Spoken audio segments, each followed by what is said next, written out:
All right. Hello, everyone, and welcome back to Knights of Last Call. My name is Derek Melinda, and today we are going all the way back to what started it all, Pathfinder 2nd Edition. I know it's been a while since we've really, kind of dug deep into the system that kind of started off this channel, but today we have sort of finally come full circle, and we are going to be going back and doing a re-look or a re-ranking of the classes.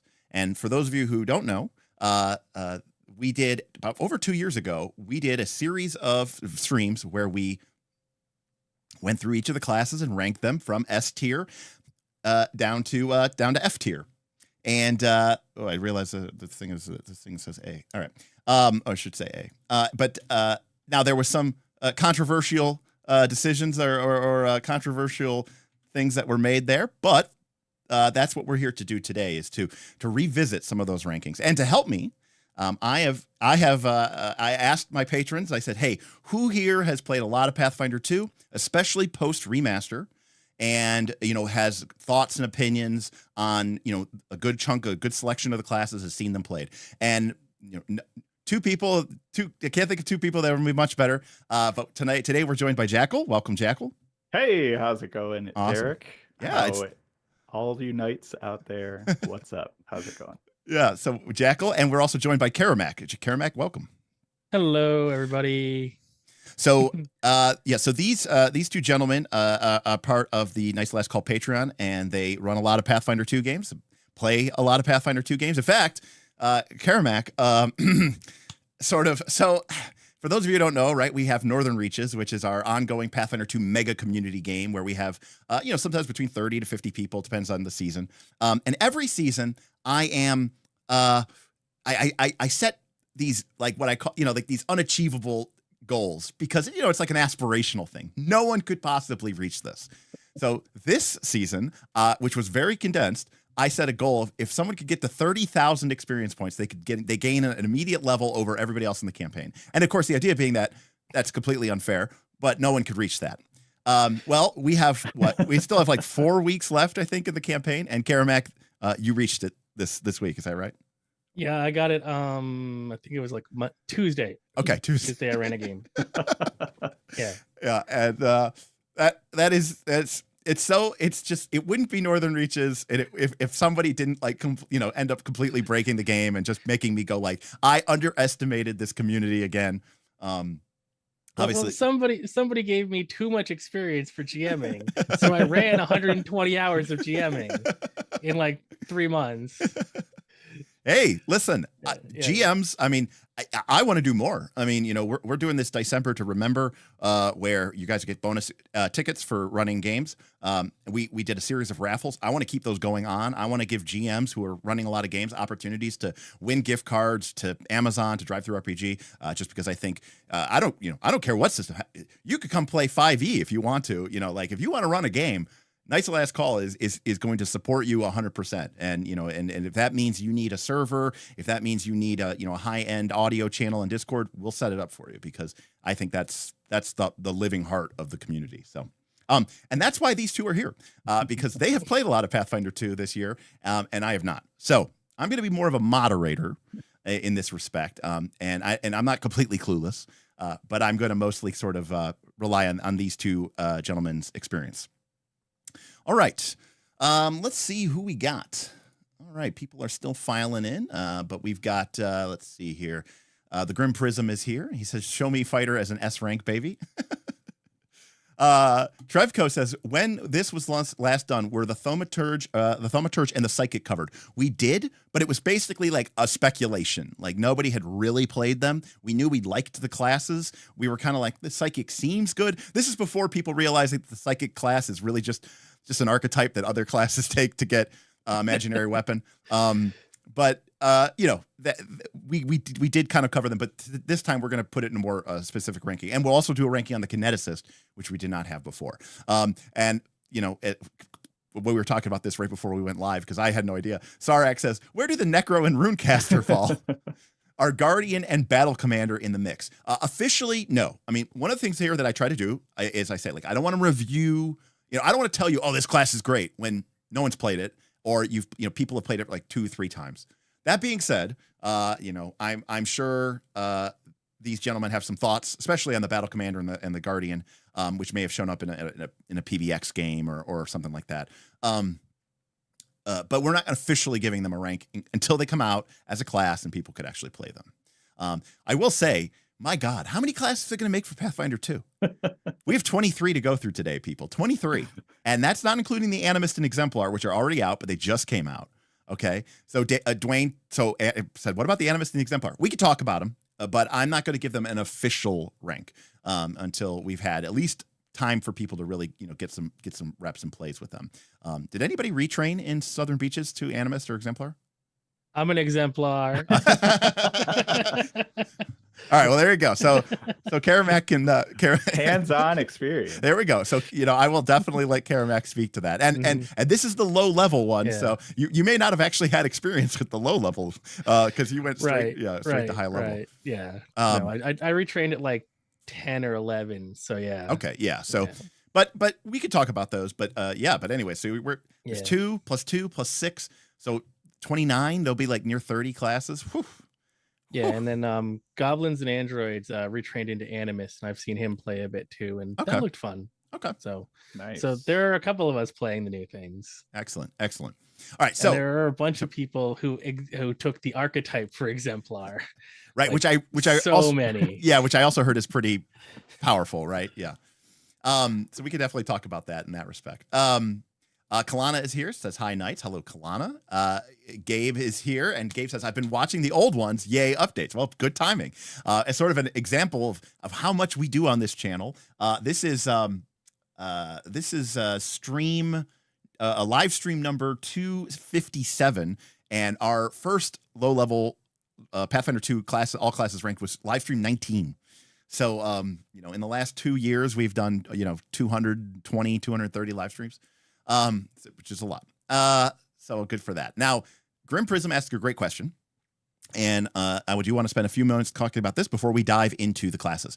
We're only going to be able to spend 4 or 5 minutes on each class so that we can try to get through them all. And that is definitely our goal here. And I don't want to keep these guys up too late, nor myself. Grim asks, what makes up each ranking? What makes it so? All right.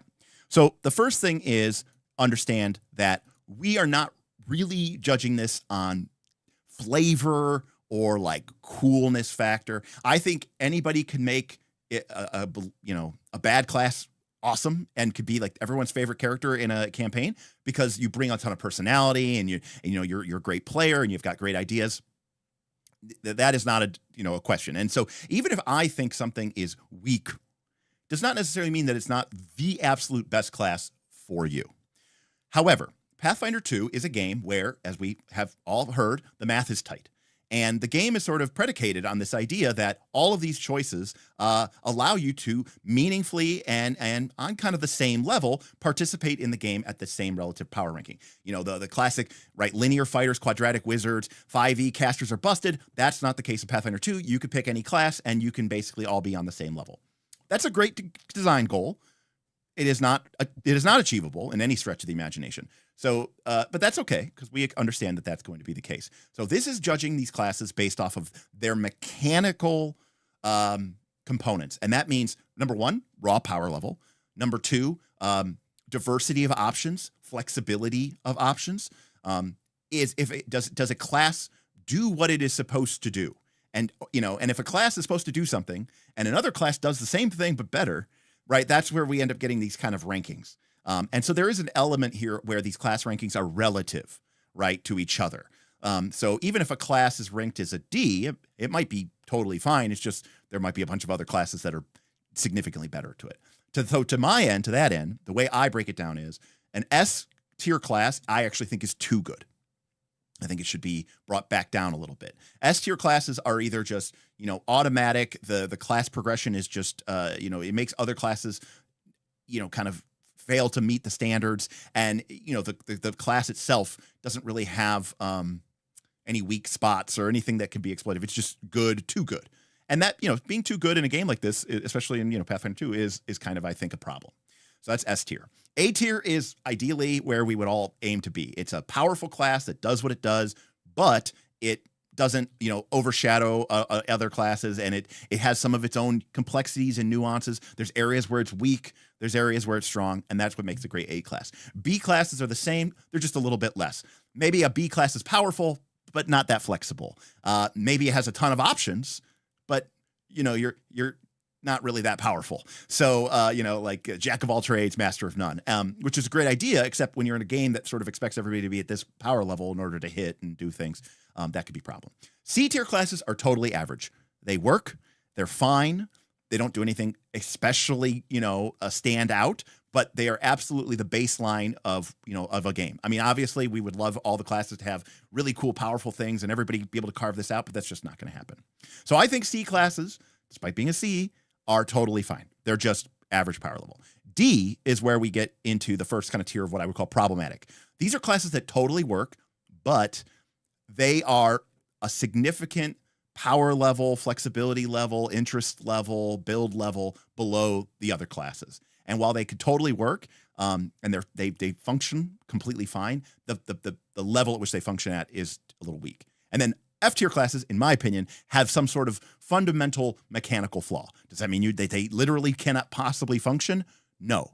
But if you have a car, okay, and you're like, well, it has tires. It's like, yeah, but if the tires are bald, okay, and they're falling off, like, yes, you have tires, you can drive the car, but it is not going to pass inspection, that kind of thing. So for me, an F class is like, it doesn't work. Now, ideally, with the remaster, we should see no more Fs and no more Ds, right? So and no more S's. Everything should have been, they had, 2-3 years to figure this stuff out so they could try to bring it all together. So we'll see how they do for that. So first things first, before we get into it, Jack, I'll start with you. Overall, what has your experience of the remaster been? All right. So, for those of you who don't know, I was basically holding down the fort during the Northern Reaches off season, and we were doing Path Builder Extreme, basically an extension of the Northman Challenge, where characters, you do a little FBT, a little bit, and then hey, an extreme encounter, at Right. least extreme, maybe double extreme, Right. and it was basically just trying to find out. How different classes, different builds, we tried all the different races, work in that kind of situation. And we would also operate under the auspice that the amount of money you had was, you could only buy items of one lower level than where you were at. So that probably maybe taints my view of some of the classes a little bit, just because, everyone, you figure out like the best consumables to use every level and like the best things, and like, it's really important to have hands free at the beginning of a combat in PvX, because you need to manipulate your spider collar to activate your mutagen, right? It's just all this little stuff that the average person has no idea about, does not care about at all. Right. I mean, when you're fighting an extreme plus or extreme plus plus, you gotta push it to the limits. Exactly. But I think that's an important point to make, which is, look, this game overall works pretty damn well. If your GM is throwing at a bunch of moderates and lows and the occasional severe, and the only extreme encounter you get might be at the end of the campaign when you go to fight Karzug or something, you'll probably be fine. Exactly. And so, on the other hand, I think you both agree with this. If you play your character to the hilt in Pathfinder 2 and your GM is only throwing moderate encounters at you, you're probably going to make a mockery of them. It's not even worth the time to play, almost. Yeah. Exactly. You don't need to be the high end of this Right. tier list if you're just fighting severes. Even it's just like, That being said, if you want to win, and of course you do, you want to win as much as you possibly can. So great. So Karamak, what about you? I mean, how do you feel about the remasters? Like, do you think, Pathfinder or Paizo said, this isn't a new edition. It's just a remaster. It's just a cleanup. Do you think that is true, or do you think that things change substantially enough? I think for the most part, a lot of things were just cleaned up and made better.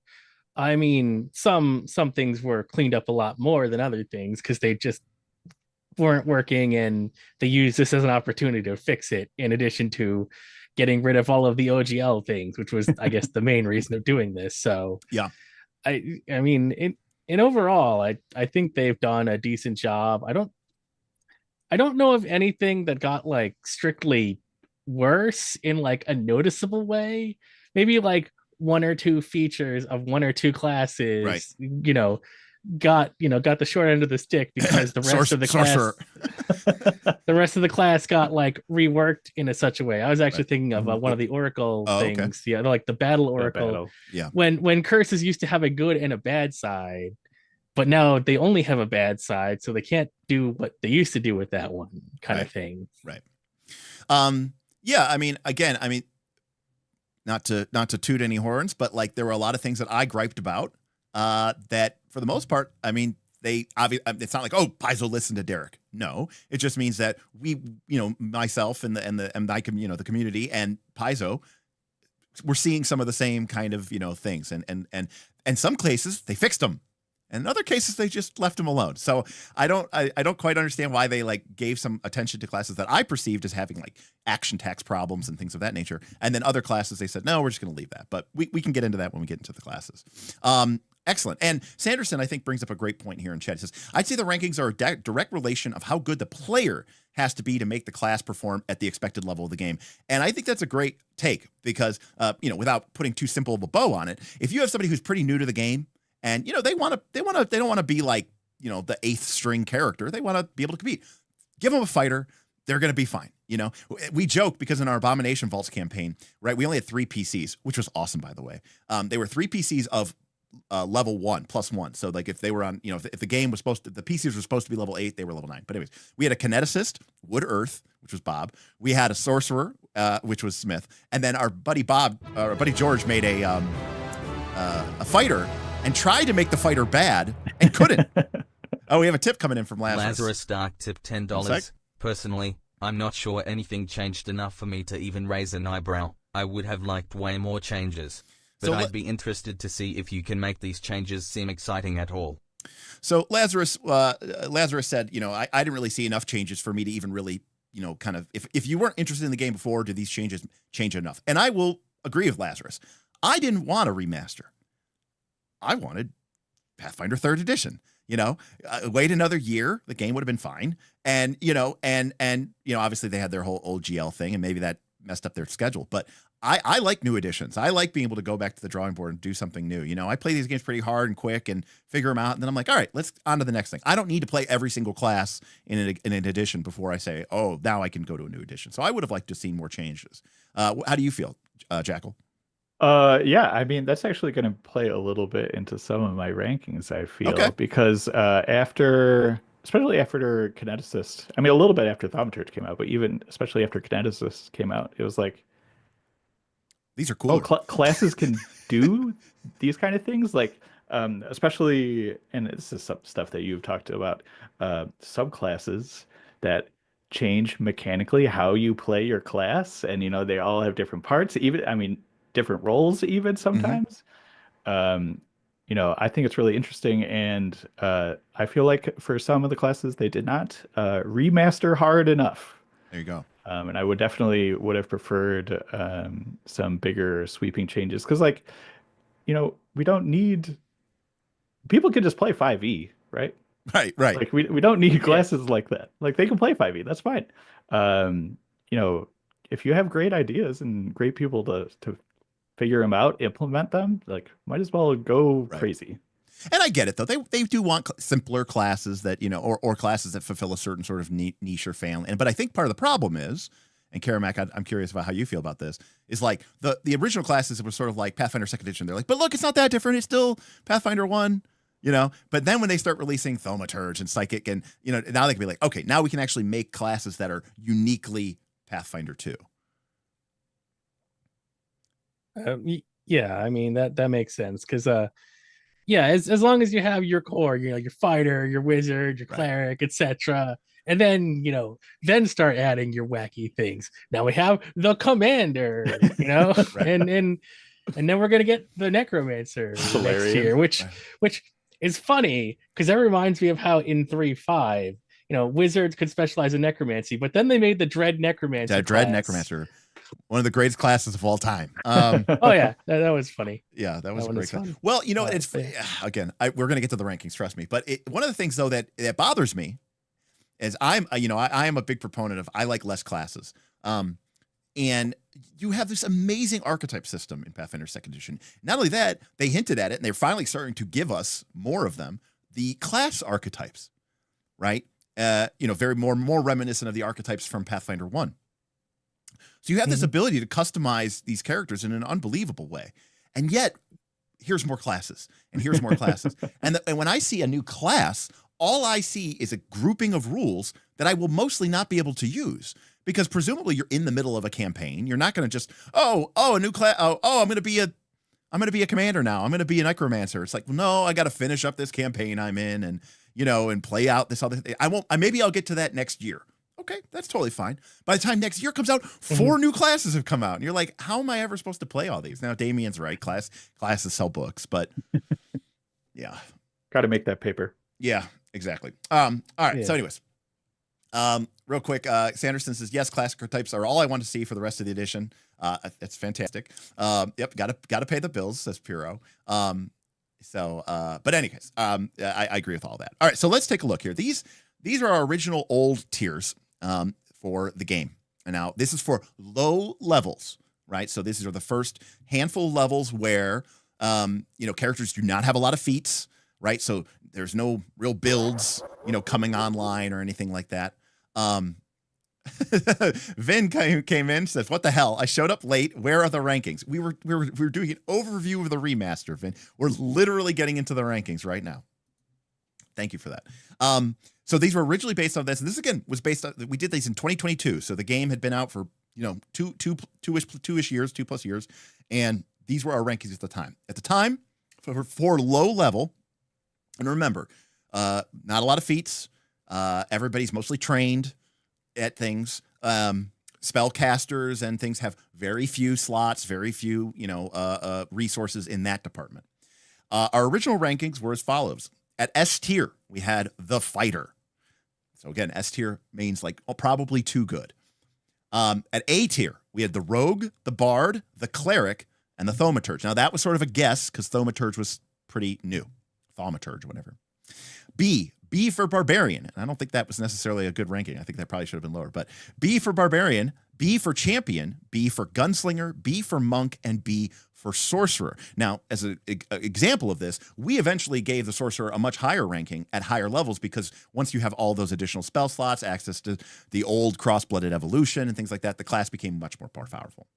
At C tier, we had the bulk of our classes. By the way, we did these things just, as we went through it, and we came out with a pretty normal distribution. So I felt like statistically there was a central limit theorem thing in place. C, we had Druid, Ranger, Magus, Psychic, Summoner, Swashbuckler, and Wizard. And then our problematic classes. At D, we had Witch, which for all intents and purposes felt like just like a worse version of the Wizard at that time. The Investigator, which for all intents and purposes felt like a worse version of the Rogue. Now, of course, this was before we learned about the Investigator, psychic, imaginary weapon. Everybody uses this bullshit. I'm investigating a lead by listening to the door at the orc that's on the other side of it strategy, which I still to this day will fight is stupid. It's so stupid. I would never let that happen in my game. Anyways, Investigator, which just felt like a poor man's Rogue. And then the Inventor, which felt like a weird class that was like supposed to be a melee class, but it was really low arm, but it didn't. It had primary key stat int, which is like the worst key stat to have in the game. And so, yeah. So the Inventor is you kind of got to think of it like a really smart barbarian because that's exactly how it works. And you know what? Basically rage. You know what? It's totally true because we had it when we played in Smith's Dark Winter campaign. We had an Inventor. Kaz played an Inventor, and he would rage.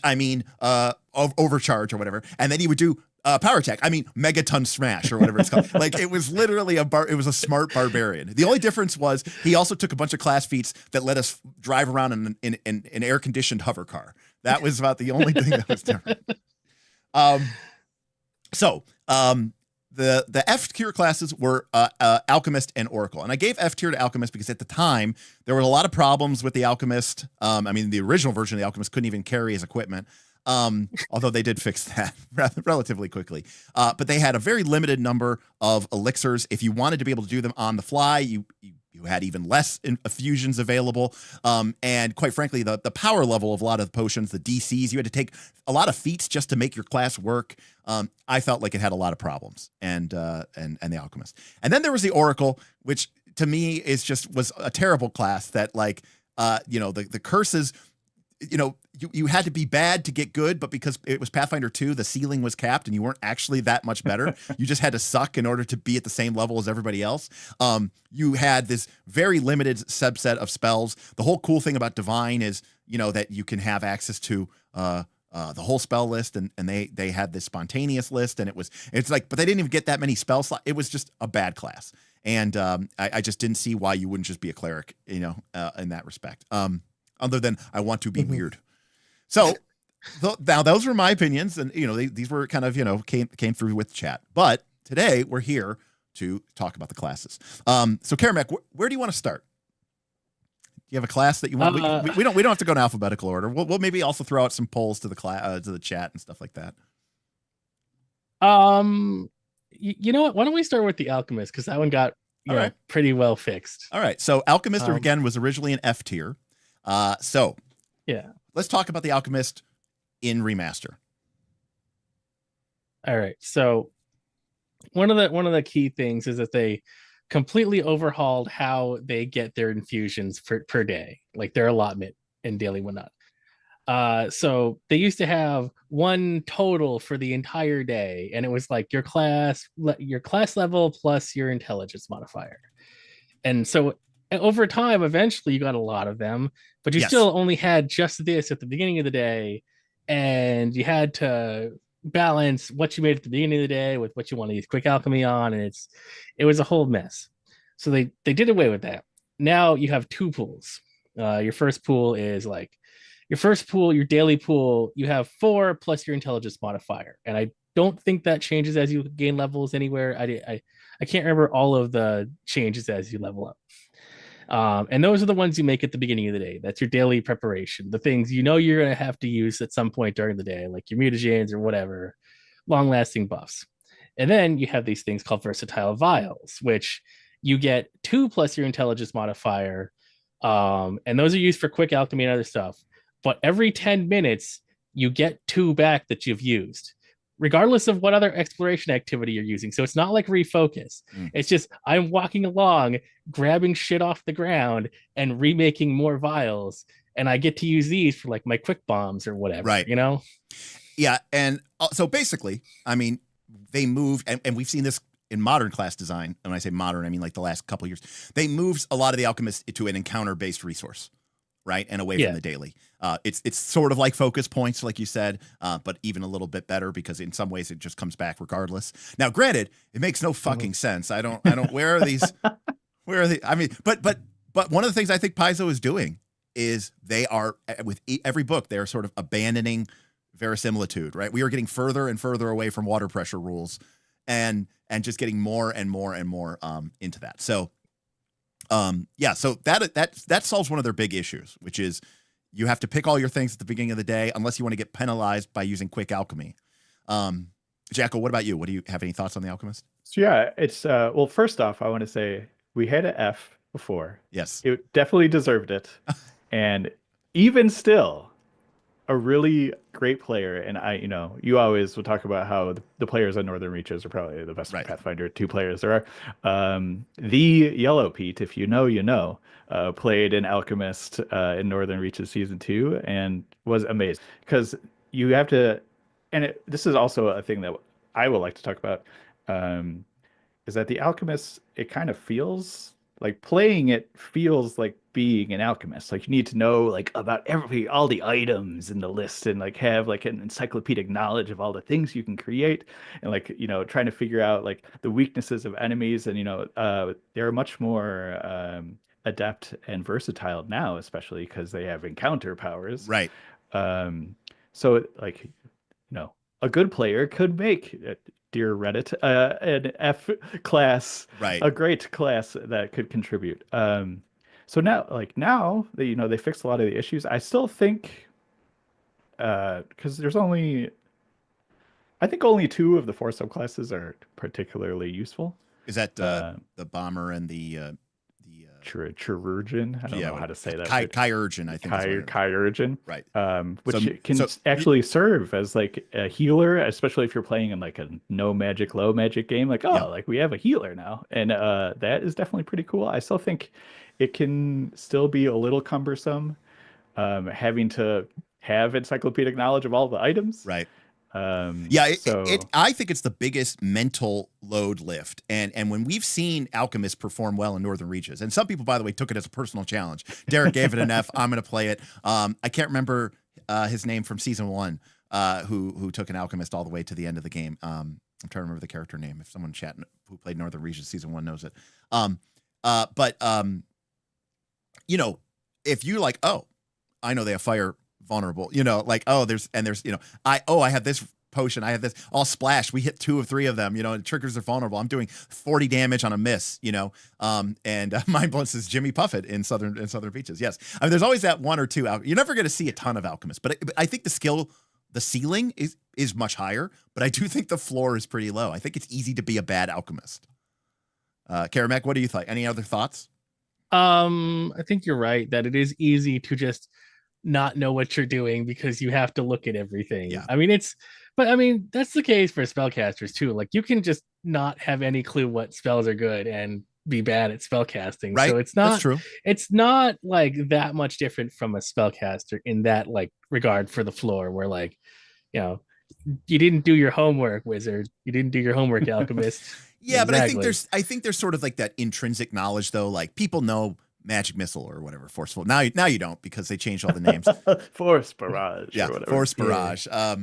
And by the way, of anything, F tier is the new names. I hate the new names so much. Like it's one thing to change them. Okay, fine, whatever. I think it's stupid. But some of the names are so bad. They're just, Spacious Pouch is the worst item name of all time. So, anyways, so it was an F tier. Jackal, where would you put it? Between B and C, I think Bomber solid, Chirurgeon solid. I think Toxicologist and Mutagenist just don't do it for me.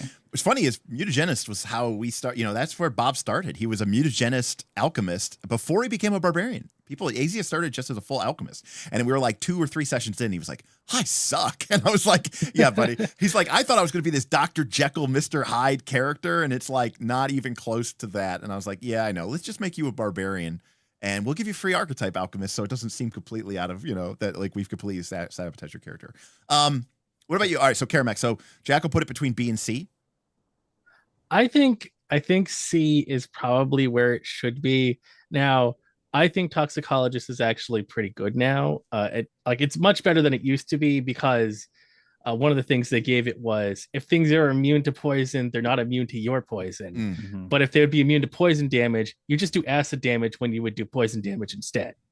Which is the most like Pathfinder 2 sentence of all times. Like, just say you do the fucking damage. Just like what? Why is it got to be this? Well, it's got to be this. But if it's this, well, they I guess they wanted to try to pretend to have an illusion of simulationism, right?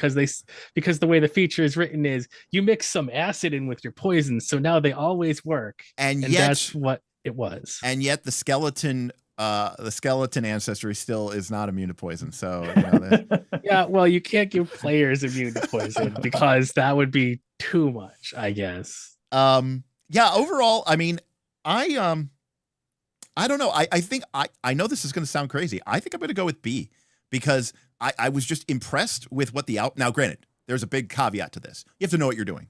But I think that the alchemists who are and I think the other thing is, in some ways, unparalleled flexibility.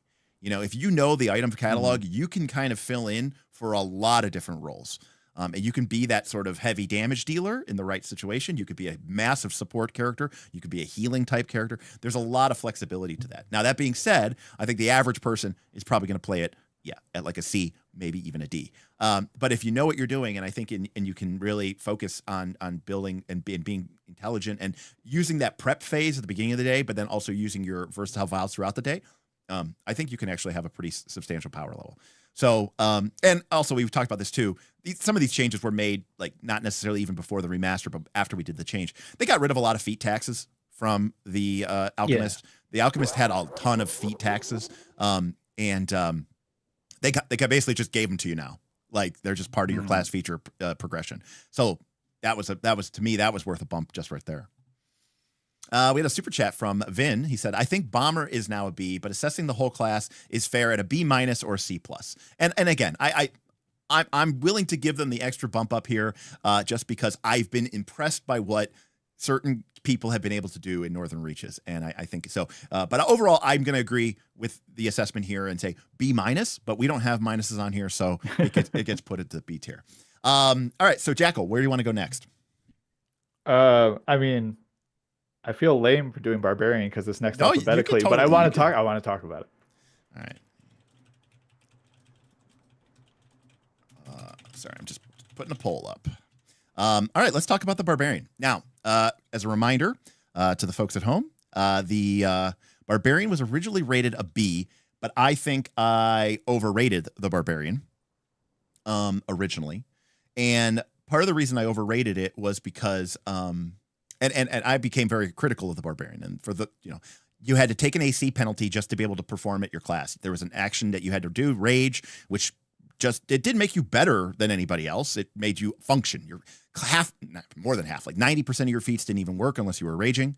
So there was an action tax, and there was no real strategic decision. You were pretty much just going to rage every single time.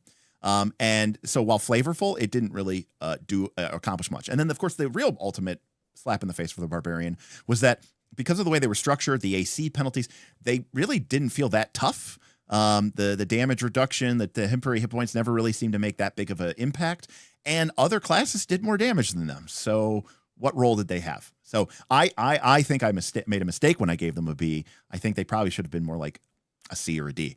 But with that in mind, Jackal, Barbarian. All right. So they fixed everything, right?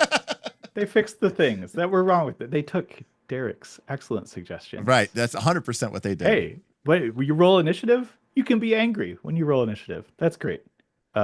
When you're angry, you're not easier to hit.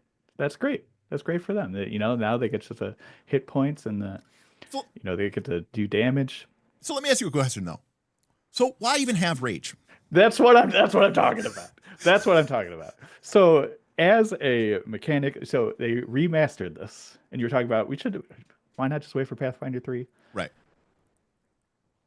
Barbarians as like trying to feel like a barbarian, basically all through D&D dumb, the Barbarian has existed, has been a complete failure, because you have to, like, 5e, you play a Barbarian, you need to be, like, tactical with your number of rages. Like, I have to think about this very carefully, and I'm not going to be angry this turn, but next turn, maybe I'll be angry. Right. It's, like, completely antithetical. Tactical rage is exactly what I'm thinking of when I think of Barbarian, yeah. You need to be strategic and tactical with your rages, and I think that is dumb.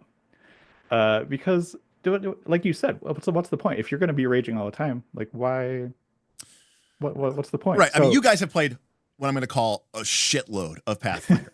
Has there ever been a fight where Barbarian hasn't raged? No. I mean, they're always they're always raging all the time. And now they rage, and they don't get an AC penalty, and it doesn't cost them an action. Right. So now there's like literally no incentive to rage. So what is the rage?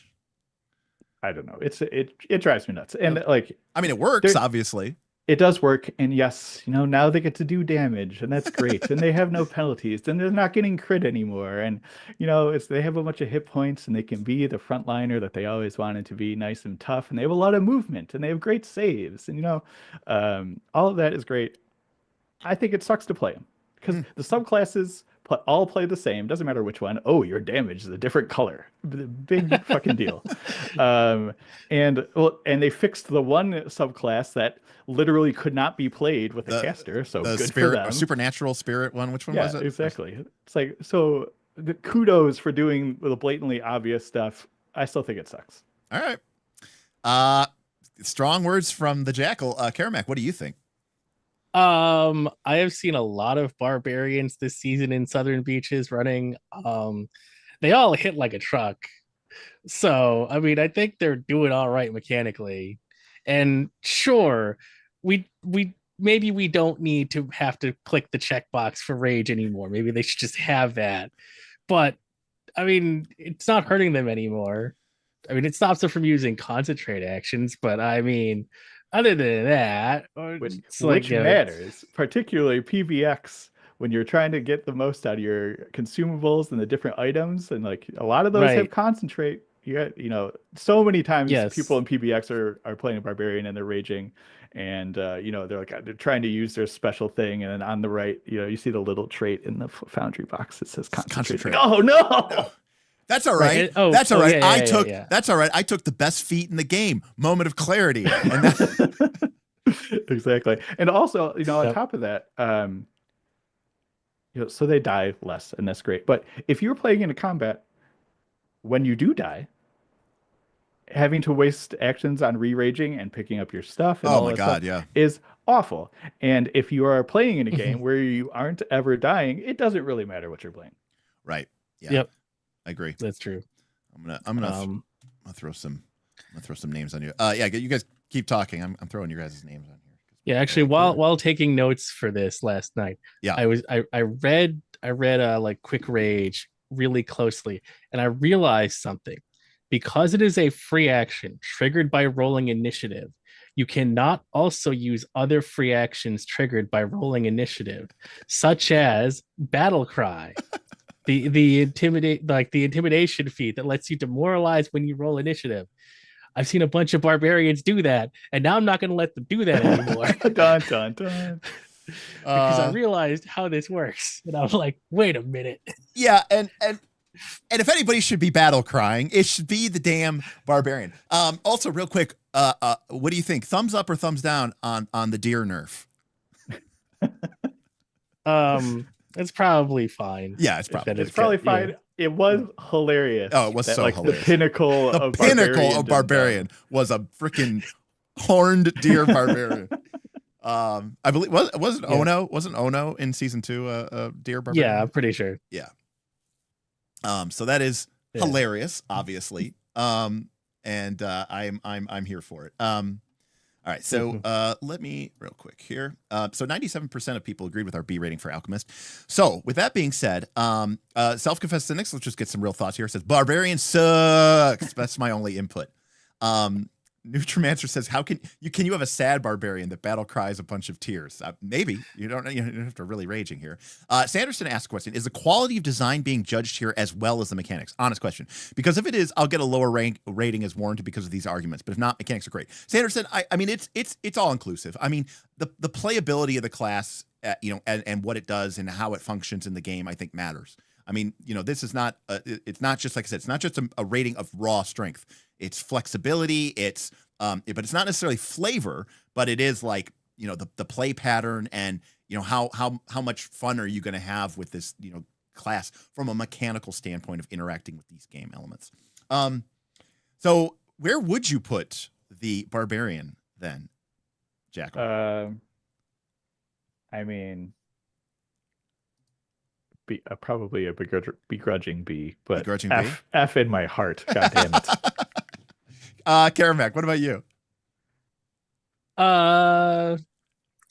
Well, since it was already at B, and you said you overrated it, right? But then they fixed all the problems it had, right? So it probably just ends up back in B. Yes, I agree. Yes, I think, like I said, in retrospect, it probably should have been a C, maybe even a low C. And my two biggest complaints were you're a glass.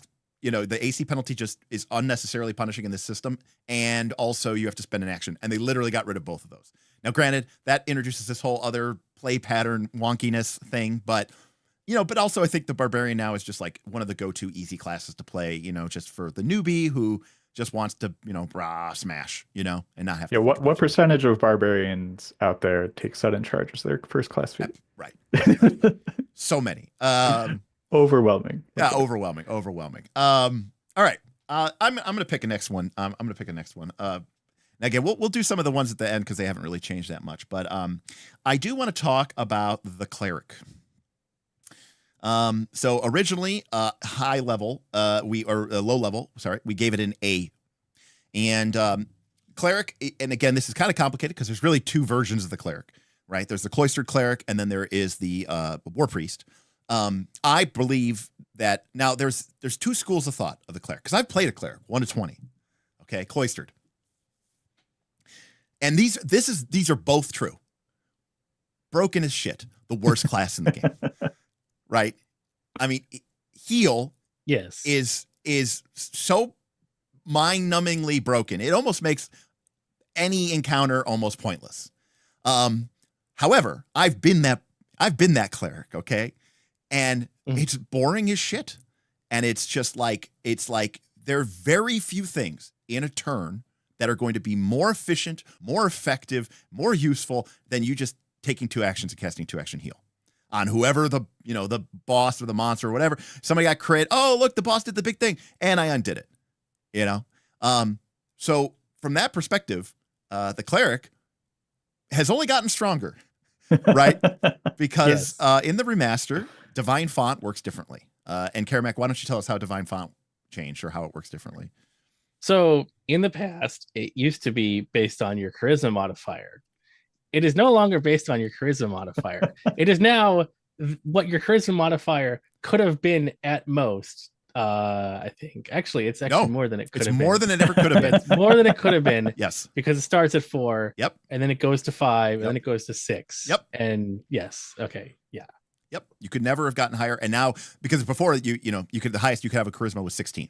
And if you were a War Priest, that was going to be crippling to you, because now you're putting your 16 into charisma instead of strength. Yes. And you're already at a disadvantage there. So now you're at another point of disadvantage to your attack. So now as a War Priest, you could put a 16 into your strength. You could put a 16 or something into your wisdom if you want, maybe a 14, and then still have 4 free heals at level 1. Everybody else is casting, 1 or 2 spells, 3. You're casting 6 or 7. It's like, it's so powerful. It's like almost unthinkable. And then on the War Priest front, right? They clean that up. I mean, it's not the end of the world because it comes in really late, but the War Priest gets Master, right? And that's what everybody wanted. Yeah. They wanted War Priest to get Master. What do they level? They get it at like 19. Right. Yeah, it's 19. Yeah. But then in the latest book, we now have a 3rd Cleric, the Battle Harbinger class archetype. We were just talking about those class archetypes. Wait, is it a doctrine or is it a class archetype? So it's a class archetype that has basically its own doctrine. Got it. Okay. Because it replaces all of the stuff. And it does some funky stuff. It actually doesn't have the healing font anymore. It's really different. It ends up with like Magus summoner spell slots. Okay. And instead of a healing font, it can cast like Bless, Bane, and 2 new spells that are for armor class in that versions of those as its font. And so it's basically this guy that casts auras and goes in and hits things. And because it's a class archetype, they were able to like shift around when it gets proficiencies and stuff. So I think it has martial proficiencies. Sanderson says it gets Master at 13. Yeah, it's got martial fighting proficiencies instead. So it really is just a divine Magus. Yep. But without spell strike. That is a divine Magus. Yep, that's pretty. I mean, sounds cool to me. I mean, when you have. Yeah. And it gets reactive strikes for free at 9. That's what Sanderson said. I mean, I didn't know that class archetype exists. That sounds pretty sweet. I mean, yeah, I don't know how to. I think the Cleric is like S tier. I don't. It's just I've seen. I mean, I knew this 2 years ago, but now like. It has been beaten into me so badly, like just how powerful, unbelievably powerful heal is. And then anytime we talk about, well, maybe we should nerf heal, everyone's like, well, now that the game wouldn't work. Like, it's just like, it's like it would just fall apart. So, now that they've made these classes a little bit stronger, a little bit better. You know, I don't want to get into it, but some of my problems with some of the clerics not healing, but restorative spells, they were all hyper niche, right? It was cure poison, cure disease, and cure curse, and they were all very specific, and they all sucked. Now, like, they kind of all got merged into just like 2 spells. Like, one deals with like physical afflictions, one deals with like mental afflictions. Even if you fail the counteract check, it still like temporarily suppresses it. So like, they made the spell list, I think, a lot better in that respect. So and they've done good work with the divine list. I still think the divine list is not the strongest of the spell list, especially if we exempt heal. But the heal's impact on the game is it's just unfair. So the cleric now just gets literally more heals than they could ever have before. So it's crazy. Yeah, I don't know if I would say divine is second place, but it's definitely not fourth place, which is where it was. I don't know. It's hard to say who would be in last place. I mean, some people say it's arcane, but because primal can heal and divine can heal and occult can soothe, and arcane can't. And it used to have cross-blooded evolution, and now you don't have that anymore. Is that crazy talk?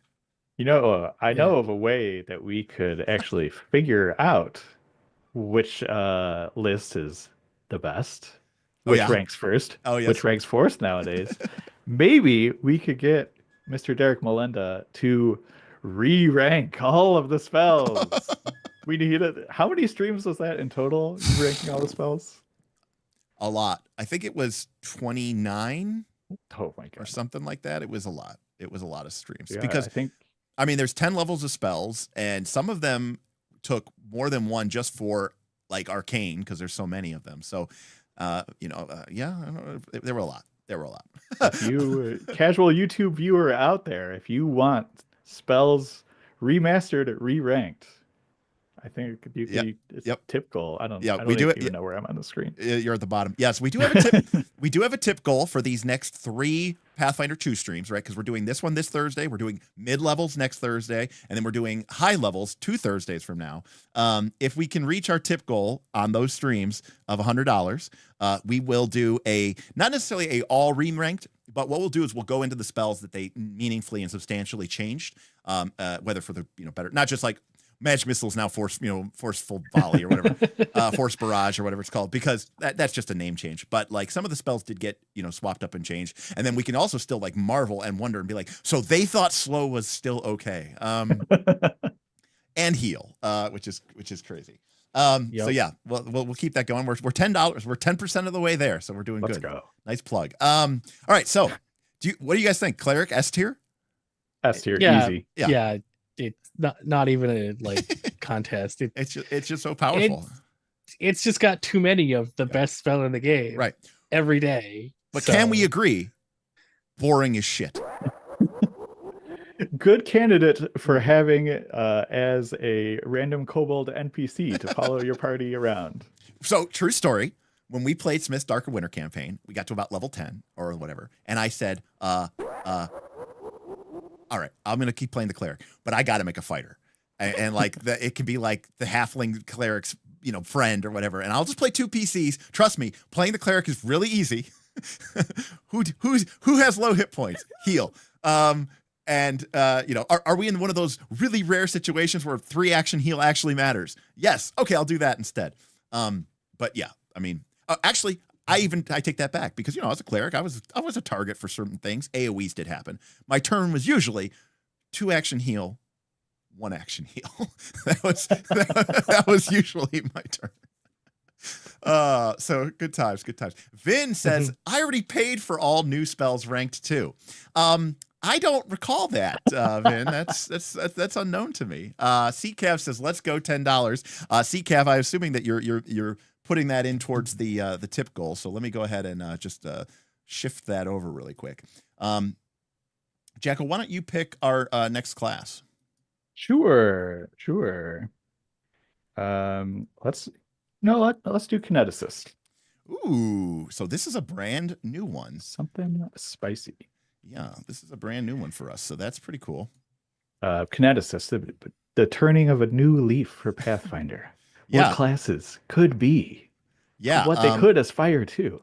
So we did a 8-hour live stream, I believe, when the Kineticist came out, because I thought it was an awesome class, and I thought it had a lot of potential, and I really liked it, and I thought they did a good job with it.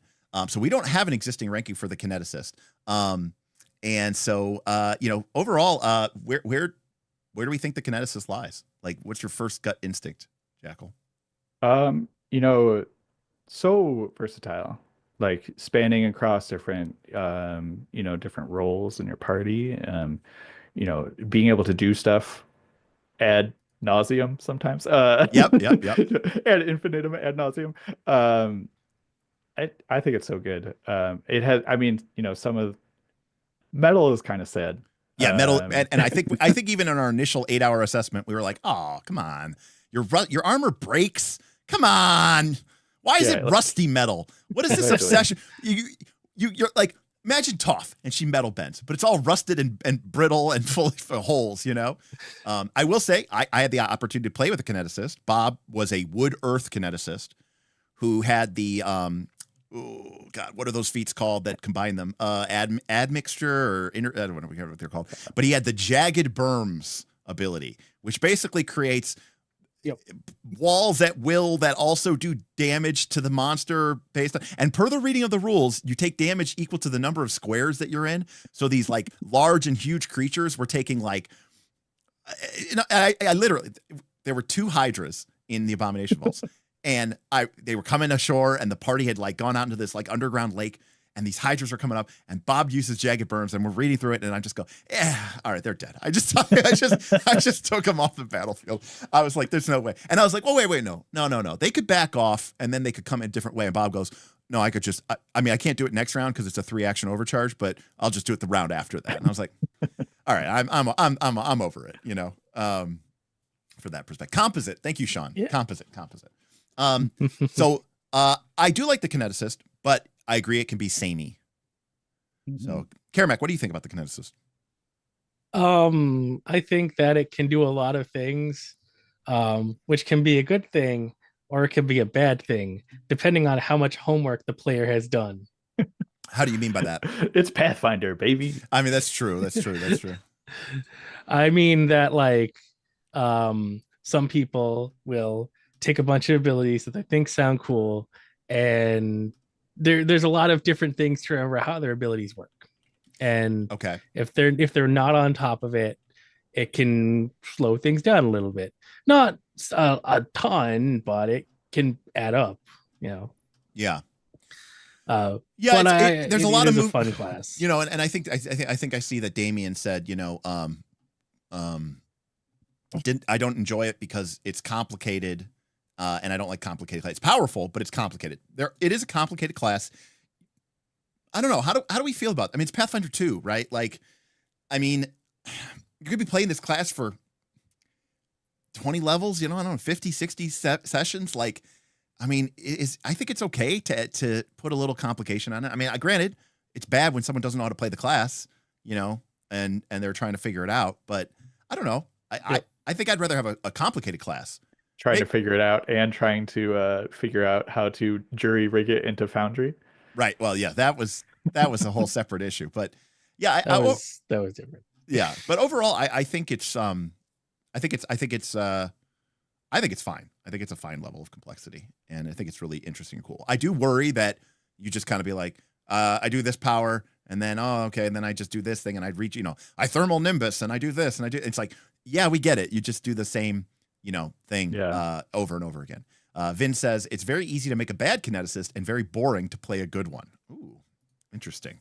All right, well, where do we want to put the Kineticist? I would say solid B.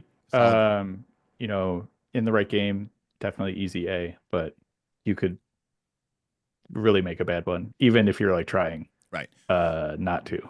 And I will say this about the Kineticist. We do know, we've seen the math, that its abilities are a little weaker than pound for pound a equivalent level spell slot from a caster, because that is this limited resource, and they pay that infinite ability tax. So it is very difficult for me to imagine putting them in A. That being said, CCAV did bring up a point, which is Timber Sentinel is an easy A.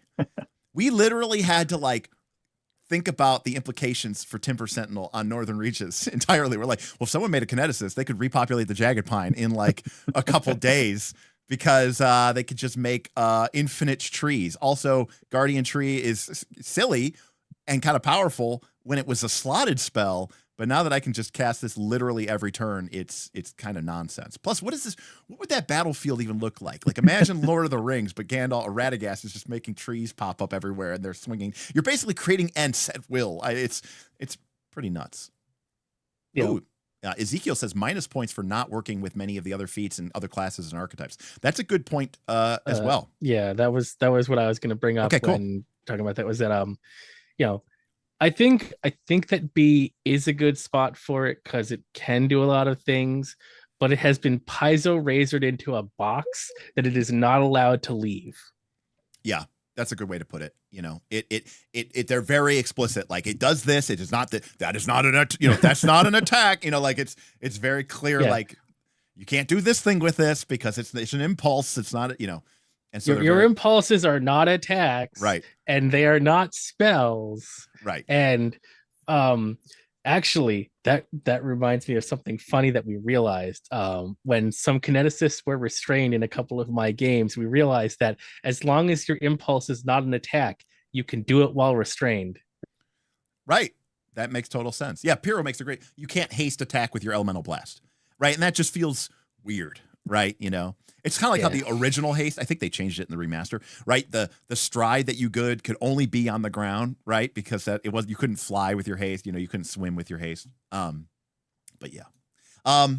Okay, I like B. I think you're right. I think it can be an A, but most of the time I think it's going to be a B. And some of the but again, we talk about raw power level, but the Kineticist, like, you could just be like, I'm a fire Kineticist and that's it. But then you could play the game again and be like, yeah, I'm kind of a wood earth Kineticist, and it would feel totally different, And I think that's really, really cool. And I think that replayability is really neat, All right, let's go to, we're mostly kind of going in alphabetical order here, so we might as well. Let's go to the Bard. So the Bard was originally a tier, just because the Bard had this great ability of solid buffs, especially at low level where these things are pretty inconsistent. We're not at the level where everybody can just easily have infinite buffs and has tons of gold for scrolls and potions and elixirs, and inspire competence, inspire courage is a pretty repeatable source of that. They had access to occult magic, which is pretty good, and they had a decent sort of off combat ability in some of their skill sets and things of that nature. Karamek, thoughts on the Bard? So in season 2, I played a Bard. Oh, okay. So that was pre-remaster. And so I actually understand what they haven't changed a lot between the two. The most that really changed is by default, all Bards now just have martial proficiency. On a caster, not going to do a lot, but hey, you can. So it's a nice little gimmick. What is the Battle Bard get now, or whatever they were called? College. So the Warrior Muse, instead of that, now what they get is if you sing a composition cantrip and you hit something with a strike. Oh, it continues. It continues for a round, but only for one. Only one. You can do it once, and then you'll have to recast again every other round. But basically, to be clear, at that level of the game, you are just as skilled with your martial weapon as any of the martial other classes, except for the fighter, right? So you're right. Your strength probably isn't high. Talking about low level, yeah, probably. We're low level. So So yeah, you're about as good as a battle cleric. Exactly. Right. Yeah. So you're fighting. I like the Bard. Jacko, what about you? I think a sneaky buff to Bard, especially at low level, is that Bless starts off with a bigger radius. Yeah. So and Bless is an occult spell. Is that right? They can cast it. Anyway. Okay. Yes. Bless is on the occult list. Yes. Yeah. So if you are low level, especially super low level, runic weapon, not magic weapon, runic weapon, right? And Bless, whatever it's called now, that allowing you to cast, other of the cantrips other than Inspire Courage, or I think kind of opens stuff up a little bit, because you're not having to waste. You're getting the same benefits. You're not having to waste actions on like making it bigger. So you can get that attack bonus, which is huge. Runic weapon, low level, huge. Right. And you can get something else on top of it. So right. I mean, if you go back to Quest for the Frozen Flame, where Smith played Joran, who was a cleric, every single spell slot he took was magic weapon and bless. And that was because I had a house rule, right, where you could cast bless with a variable amount of actions, and that changed the default starting radius. So 1 action bless, which was a thing in my game, was 5-foot radius bless, like you would normally have. But if you did a 2 action bless, it was started like with a 20-foot radius. And so, and I think the 3 action bless was just like it targeted your allies like within 50 feet, and then it just like stayed on them. It wasn't no longer an emanation. And so because of that, it basically played like the new bless, and those were all the spells he took. They were really good. But yeah, I mean, attack bonuses are always useful at any point throughout the course of the game. But at a later point in the game, it's like, I have my item bonuses and my status bonuses, and I can get circumstance bonuses from this or that or this other thing. At the beginning of the game, those are a lot harder to get. Aid is pretty much not a thing.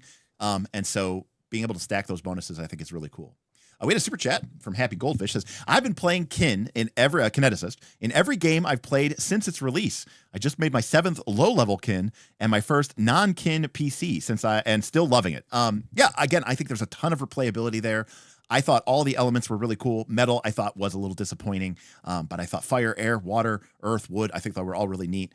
And the combinations between them and being like, I'm going to go, what is it, dual gate, or am I going to go single gate, and not only that, they just give you so many options. You're like, you get all these things, but you also get a feat. But also, do you take the gate junction? And what power do you take? And you're like, oh my god, this is almost too much.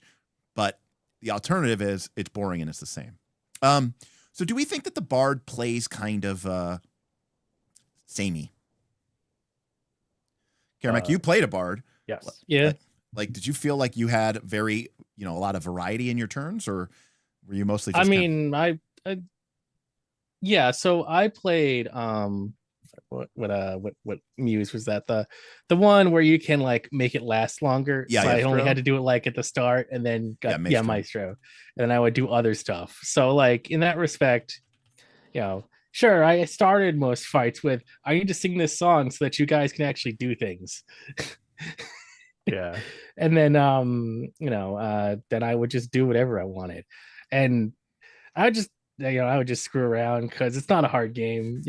I cast slime form, turn into a slime. Haha, I'm now gonna go hit things. Is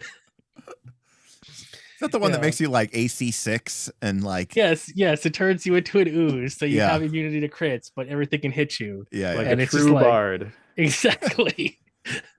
I would just screw around because it's like, I don't need to actually do things right. This is PF2. Yeah. But yeah, I mean, if you're not making the game different for yourself and you're just following the script you expect the bard to play, sure, it might feel samey. Right. Kind of like the cleric. All right. So bard, we're going to keep it at A. And again, I think maybe at higher levels, it might drop off a little bit, but low levels, I think it's just really, it's effective, fun. There's a lot of classes, unfortunately, in this game where it's like, hey, look, you're low level. Yeah, you could sometimes get in there. If you've got a flank and you've got your bless up, yeah, go attack. You'll probably hit. It'll be cool. And then but eventually reality will set in. But for the time being, enjoy the fun. I think in my first game in season 2, I went in to try and trip somebody because it was like, the numbers are in my favor. I think I failed, but the numbers were in my favor. but the numbers, I would still make that decision again because statistically it was the right choice. All right. Well, we've been mostly going in alphabetical order, so we'll just keep it going. Champion is going to be next. Champion, we originally gave a B tier to, and I remember, I think I fought against this. I thought champions were problematic, but one of the problems I had with the champion, to be fair, is that I've always had two problems with the champion. One is that it's the sort of metagamey nature of the class, which is you have this really high armor class and shield, and I took the shield proficiency, but it's like, okay, I just won't attack you. And like, I understand that that's not like, a lot of people are like, well, of course I'm going to attack the champion. It's like, yeah, but why would they? The squishier target's doing a lot more damage. Like, why wouldn't they, even the creatures intuitively want to attack the champion? The second problem I have more comes in higher levels, which is where the radius was too short for the champion's reaction. But at low levels, the 15-foot radius is pretty, effective and powerful. And, being able to shave off, 2+ level, pretty much every round, is still pretty effective and pretty good.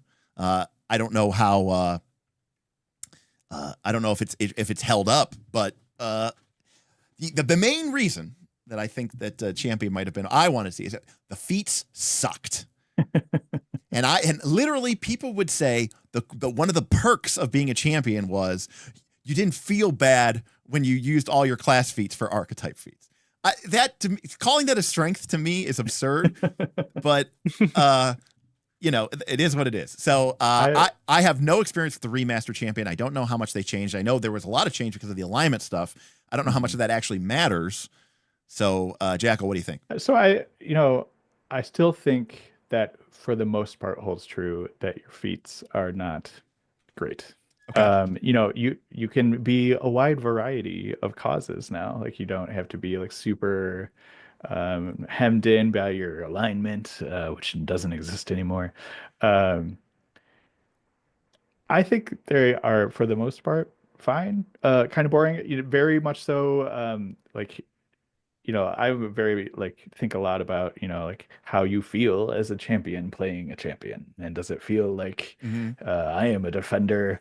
And, you talked a lot about kind of hoping that your allies get attacked, which is kind of a weird headspace to be in. Yes. Please attack my soft, squishy allies. So that I can use my cool class ability. Exactly. So I think it's fine mechanically. There is some they added some feats that are some action compression where you can move and raise the shield. We're changing the game now. Action efficiency is important. I mean, that's one of the ways that you can get an advantage. It's true. It's fine. I think I probably would have put it at C before. Okay. Maybe even. C is fine. It's kind of hard to make. If I recall, one. I wanted to make it C-. I didn't think it was a D, but I did think it was pretty lackluster, in that respect. I don't really think the changes really impacted the mechanical strength of it and or how happy it makes you feel when you play one at all, really. So Happy Goldfish with the super chat says, champion gets to pull aggro by being hyper annoying to the GM. Do you pay the class? There's a few banger feats, especially at low level. So which feats? Let me take a look here. I got Archives of Nethys somewhere. So there are some pretty good feats now in Champion. Okay. Let's see. Defensive advance, solid. Great. Yeah, defensive advance is really good. That's the one that lets you stride and raise. Yeah, stride twice and raise. You stride twice, stride twice, raise your shield. No, wait. That sounds right. It's like sudden charge, but for raising a shield, right? It's stride, raise, and boop if you end. Yeah. It's the other way around. It's stride and raise, and if you're in reach, hit somebody. Okay. For 2 actions. That's pretty good. For 2, yeah. I think the champion. Yeah. Well, but the other thing though is right. I think, and I don't know if this is still the case, right? Being a sword and board champion was kind of a trap, right? Because then your damage was really low, so you weren't really a threat in that way. But then get free defensive runes now. Which is nice. Yeah, sure. That's pretty cool. I'll buy that. But the other problem was shields had that problem in Pathfinder 2 where they're made of glass. And you can use it once and then it's or maybe twice and then it's just dunzo. And I know they changed with the resilient runes and stuff like that, but I don't know how that actually plays out in the context of the game. The other problem is, of course, if you use your reaction on a shield block and then your ally gets destroyed, you're like, oh, well, now I feel like a jerk. Right. So before Southern Beaches, when we were still thinking about season 2 of NR or season 3 of NR, I was doing a lot of experimentation in PBX with Champion and figuring out some of these stuff. And there is a whole line of like the shield related feats that end up doing some really silly things because they got, in addition to lay on hands and the other one that hurts people, they got a new devotion spell they can pick, which makes their shield better. And what it does is all allies in your aura, if enemies attack them instead of you, the enemies just take damage, and it's a lot of damage. Okay. Well, And when you cast it, you also raise a shield, and there is a set of feats where you can instead use 2 actions to cast this and designate one of your allies, and it just lasts on that guy for a minute. So it's just like, I'm going to, get down, Mr. President, that one guy who's going to kill everyone, because he has my shield raise bonus whenever I raise my shield, but he's a 2-hand fighter. Right. How about the oaths? Are they better now? So the oaths did not appear in Player Core 2, but they did appear in Divine Mysteries just okay, like so these are brand ago. new. Okay. They came out, the new ones. It used to be, so the oaths used to be, hey, pick one kind of creature that you hate, and you always hate them. Now it's choose your style of oath. Yeah. And for a couple of them, like the Slayer oath, it's each morning decide who you hate today. Right. Which is a lot better. Yeah. Yeah. So I mean, that's pretty good. I mean, overall in all, I mean, I think they definitely made an effort to improve certain aspects of it. And again, I think I would have put it at C before. But so maybe it just stays at B. Yeah, I agree with that. Carmack? Probably okay. I mean, I would lean a little higher, but would you go A? I don't know if I'd go all the way to A. Okay. Maybe it's hard to say because like I hyper focused when I was experimenting on if I take all of the shield feats, I can do silly things because but this is low level. Right. So this is low level. Builds have not come online yet. Right. This is low level. So yeah, B is probably appropriate for low level. All right. We'll go with that. Because because it is funny. Eventually, you can just be like, and then I shield block for my ally and champion reaction with the same reaction, the guy across the room that I chose with my spell. And you also get to pick up like improvised shields. Like if you break one, you pick up a random chair in the room and it gets all the runes. Kind of fun. Again, technically, yeah. All right, so there's a world where champion might be A minus, but B, but we'll keep it at B because that's pretty much where we are. But Happy Goldfish says champion is a class that does its thing so well at low level. There's few builds. I agree with that to a certain extent. I do feel like most of the time they're going to end up kind of getting sort of built the same. All right, so champion locked in.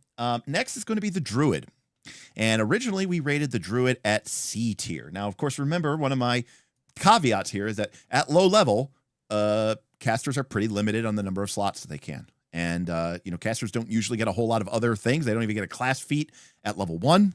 And so, this is really on with the handful of, spells that they have or maybe the, how their focus or cantrips, how effective and powerful can they be? And the Druid has access to the primal list, which is a good list. It's got some fun offensive spells. It's got some fun, transmutation and alteration type spells. And of course it has access to heal. Now the Cleric's going to be casting like 7 heals a day and the Druid's going to be casting like 2 or something. So it's 2. So it's 2 plus 1, right? But it's a lot less. So now the Druid has all their like nature stuff and usually people associate them with the animal companion. I think animal companions are kind of overrated. So where do we stand, Jekyll, on the Druid? So yeah, I mean, we had him see before. Druids feel like druids, which you get to pick. I can talk to plants. I can talk to animals. It's really cool. I think some of the sneaky stuff that's good about them is they have medium armor and they come with shield block, which is like randomly, but yes. Yeah, like I mean it doesn't make a lot of sense, but like if you're in a PBX like world, like every little bit of extra hit points is really helpful. So I think those are some sneaky good low level things. That being said, I think C is fine. You're still limited by being a mostly spellcaster in a low level world where you could have been a fighter instead. Right. Right. What Karemak, what changes did they make for the Druid? Do we know? Let me see. Did they really change much? I don't think they changed a whole lot. I don't know. Let me see. I got the core rulebook here. Did they actually change anything between these two? Let me check out rpgbot.net. Oh, yeah, they got rid of the anathema for metal. Oh, okay. Well, there you go. Especially since they made it an element. Yeah. Yeah. So, they have an elemental plane of metal. It doesn't make sense for druids to not have to do that. Yeah. All right. So we'll leave Druid at C. I still like Primal a lot. I think it's a really cool class or a domain, and it feels like it really kind of, in my world, in my personal view, I love the idea of the Druid being sort of this like bridge between like what the wizard can do and what the cleric can do. And they kind of do that, to a certain extent. They do have access to some of I could have heal and burning hands and at low level, and that's pretty cool. But they are a prepared class, and that has its own inherent disadvantages. But because they are I don't know what to call them, they're an 8 hit point caster class.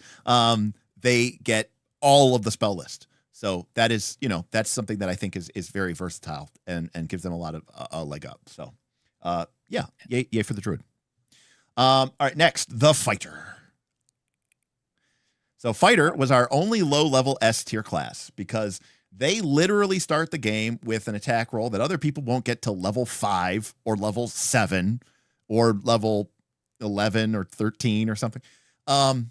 Their feats were very effective, and brutally so, to the point where a lot of high-level fighters were still basically using the same feats that they started the game with, and randomly just get some really awesome, crazy bonuses. Like, hey, not only does your will save go up, but also you're really hard to frighten, and that's really effective because that's like one of the most common debuffs in the entire game, to the point where a successful demoralize literally doesn't work on you. On top of all that, they have proficiency with everything, their weapons and stuff like that.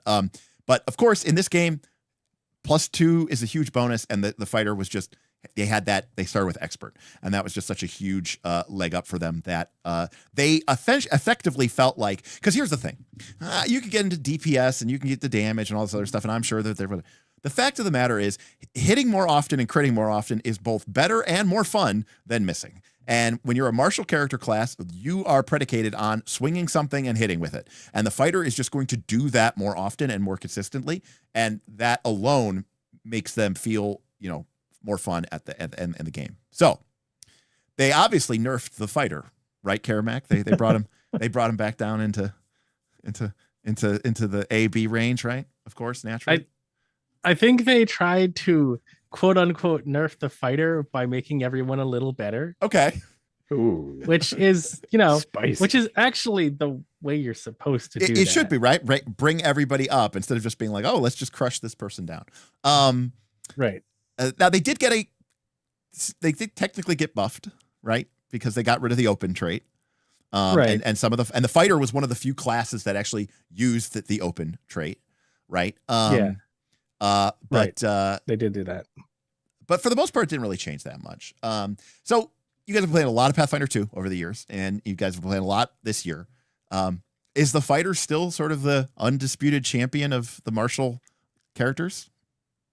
I'm not sure because I haven't seen any fighters in Southern Beaches. Right. Well, there's a reason. Okay, Jackal, what is the reason? The reason, I think, is that people don't want to, at least on the Discord of Knights of Last Call, it's so good. And it's kind of, we know it's good. And it makes it kind of less interesting to play, especially if you are living, breathing Pathfinder 2. And most of the people that we play with have probably played a Fighter already at some point. So like rolling out another one is probably not that interesting. I think for a lot of like the PBX challenge, like was about like, how can I make a not fighter work? So yeah, fighter S tier, easy for me. Yeah, that is probably a good chunk of why people aren't playing them right now. But you know who was a fighter? Old Captain Deadeye was a fighter. I don't know if you're talking, Derek. I cannot hear you. Did he mute himself? I'll talk more about fighter. My spicy fighter take is that they should be Constitution key stat. That's my spicy fighter take. I asked Mark Seifer what he thought about that. He said it was stupid. I still, well, you said like, oh, that would bring fighter down in certain areas. Like, yes, that is the point, Mark Seifer. I think being a con key stat would also cement them as being the crappy skill characters. Fighter is great. And, Derek has talked about this all the time. You can have no feats and still be good. Like just the fighter, just the +2. And you get heavy armor too. That's fine and dandy. But you get the feats too, and the feats are awesome. So easy S tier. Yeah. Actually, their feats are so good that one of the Barbarian buffs was they got a fighter feat. They got Intimidating Strike. Exactly. All right, I'm back. All right. Yes, Casey, USB issues again. That is exactly what happened. I think fighter is still easy S tier. And again, they, they're too good. I mean, but it's boring. And, and what I was saying is like, you show up with double slash and level 1 and then just like, okay, yeah, you're going to wreck, you're going to wreck face. So, unfortunately fighter, I don't, and again, if we see that a lot of the Fs and Ds have become Cs and some of the Cs have become Bs, then that case of bringing up the bottom, I think will have worked, Gunslinger didn't change. If I right. Gunslinger has not been remastered because they hate Guns and Gears. They hate Guns and Gears. Yeah. Well, now Guns. No, they're going to reprint at least that book I know in like somewhere next year is what they said, because they still got to get like the OGL out of it at some point. Right. And it's not a full remaster, but it might have cleanup. So we gave it Gunslinger originally a B, right? We got to respect the fact that they start with expert. It is maybe only with guns or crossbows or whatever. And they get a bunch of wonky, weird abilities that I hate personally. But does the Gunslinger in a remastered world, has it gotten, obviously they haven't changed it yet, but but also remember this, we re-rated this 2 years ago. So do you think Gunslinger is underrated at B or overrated at B? I would say overrated. I played the Gunslinger in Northern Reaches Season 2, although granted, I think I ended at like level 17, but the last time I played it was at level like 5 because I GM'd so much. I mean, it happens.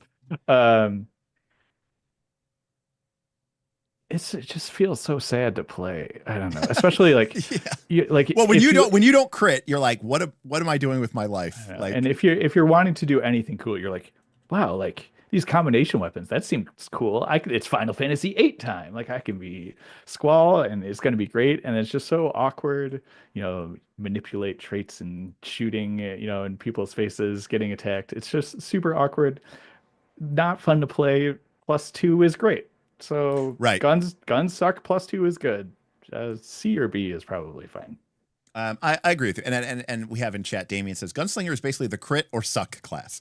If the dice hates you, you will feel like shit. And I agree. I've seen some, Gunslinger crits that were pretty awesome and, very famous. Granted, there was some wonkiness, craziness going on, but there was Unfortunate Pumpkin had a Gunslinger in season 1 of Northern Reaches, and he had an actual 6-shooter, and it was like this really broken revolver, basically, instead of like some flintlock muzzle loading thing that everybody else had. And it turns out when you give a Gunslinger an actual gun, they were pretty good. But, overall... They did buff Spell Shot, which I kind of like. Okay. Because I think every party needs somebody who's doing recall knowledge type things. I think it just makes the game more fun. So, hooray for that. Fighters have combat assessment. Combat assessment, you know. There you go. If you're gonna be a fighter, the GM you make them take things like combat assessment and then like aggressive block and like all these really terrible feats, and then just like watch people. Then you're like, okay, that balances them out. What about Karamak? What about the value of the Gunslinger as a ranged class? I've seen a lot of Pathfinder 2 parties that struggle with ranged damage, and I know a lot of GMs are even hesitant to put in like a flying creature that can attack at range because they're like, I think my party would TPK against this because they just literally cannot use a bow. Even if they have a bow, you're like, they don't have the proficiency for it, and it would take them 13 rounds to take their weapons and pull it out and all this other stuff. Does that have any value in the context of, remember, because it's not just about the power level, it's like the relative power level. Does that Gunslinger bring that? And is that a factor at low level that we should consider? So at low level, a party probably isn't going to be dealing with anything that can both fly and attack at range. There is value in somebody, or more than one somebody, being able to do that, to deal with that problem when it does arrive. But it's probably not going to arrive. Well, I mean, we're low level is up to 7 in this context, so it might arrive by the end of that. Right, by the end, span. But I mean, yeah, we can assume that most of this is like level 2, level 3, level 4. Now, chat Karamak is saying 57% are saying C. So C is winning in chat with the where they want the Gunslinger. Do you agree with that?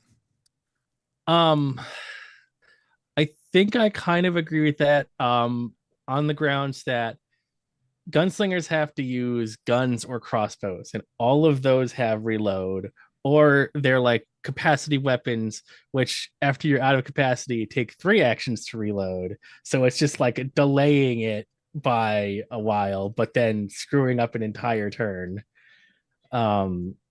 So the action economy of using a weapon with reload is just a big pain in the ass in general. Right. Yeah, and having to do that, and it's like, it's like, yeah, they got the same attack bonus as the fighter, so why aren't they up there? And it's because they have to deal with this other action tax, right, to play, which and sure, they get feats that can help them work around it, but it's like, but the fighter doesn't need feats to like make their weapons good. They're already good. They just get other feats that make them even better. And CCAF points out that Kineticist with weapon infusion is actually better at range. So that's totally honest. And then Self-Confessed Cynic says, to be honest, I'd rather even have a Thaumaturge for range.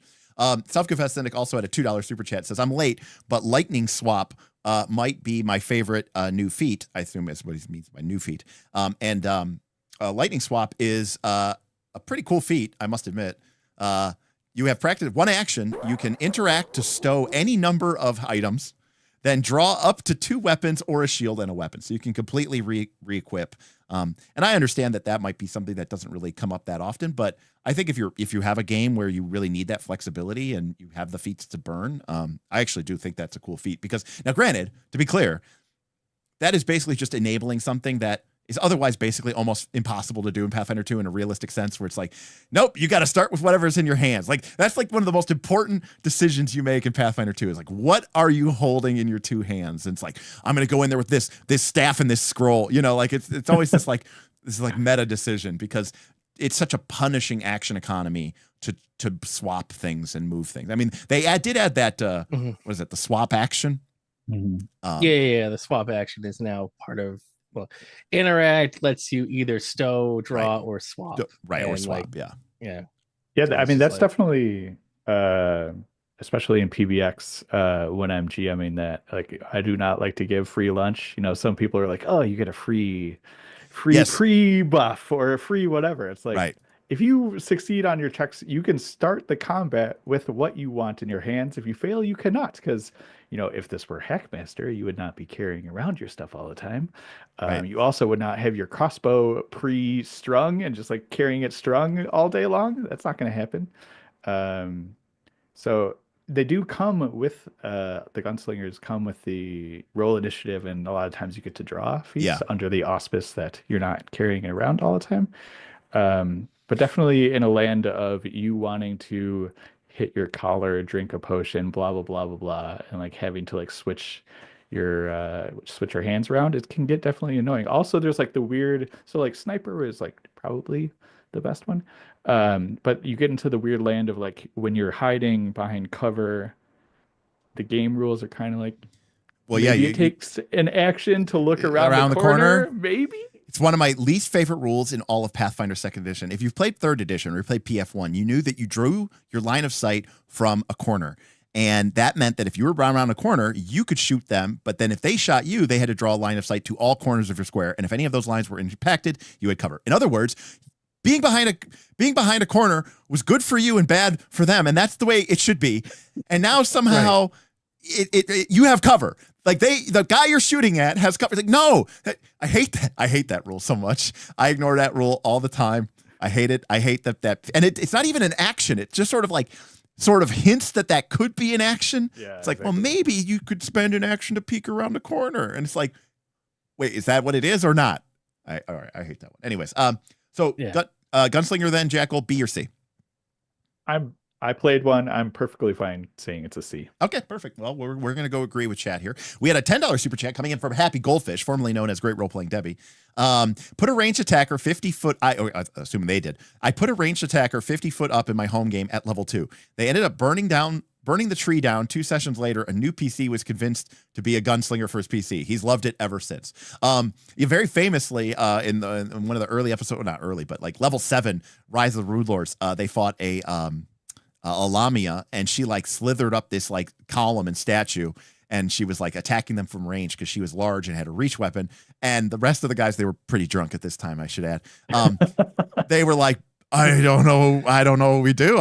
Bob is like, his giant instinct barbarian. He's like, I just go home. I start swinging at the stone pillar. Like I don't know what to do. I've never encountered. And she wasn't even flying, by the way. She was just like 10 feet up a pole. And he was like, I can't possibly handle it. Vin says, that is awful. I didn't even know that was a rule that existed, and I'm happy that we have ignored it. Let's see here. John, the Appalachian. Derek said something that made me really think by mentioning the monsters that a GM uses. Thoughts about the classes when considering party composition. Yeah, we could kind of take a quick little break to talk about that. Like, how much do you think it matters to have a well-balanced party in Pathfinder 2, just in general?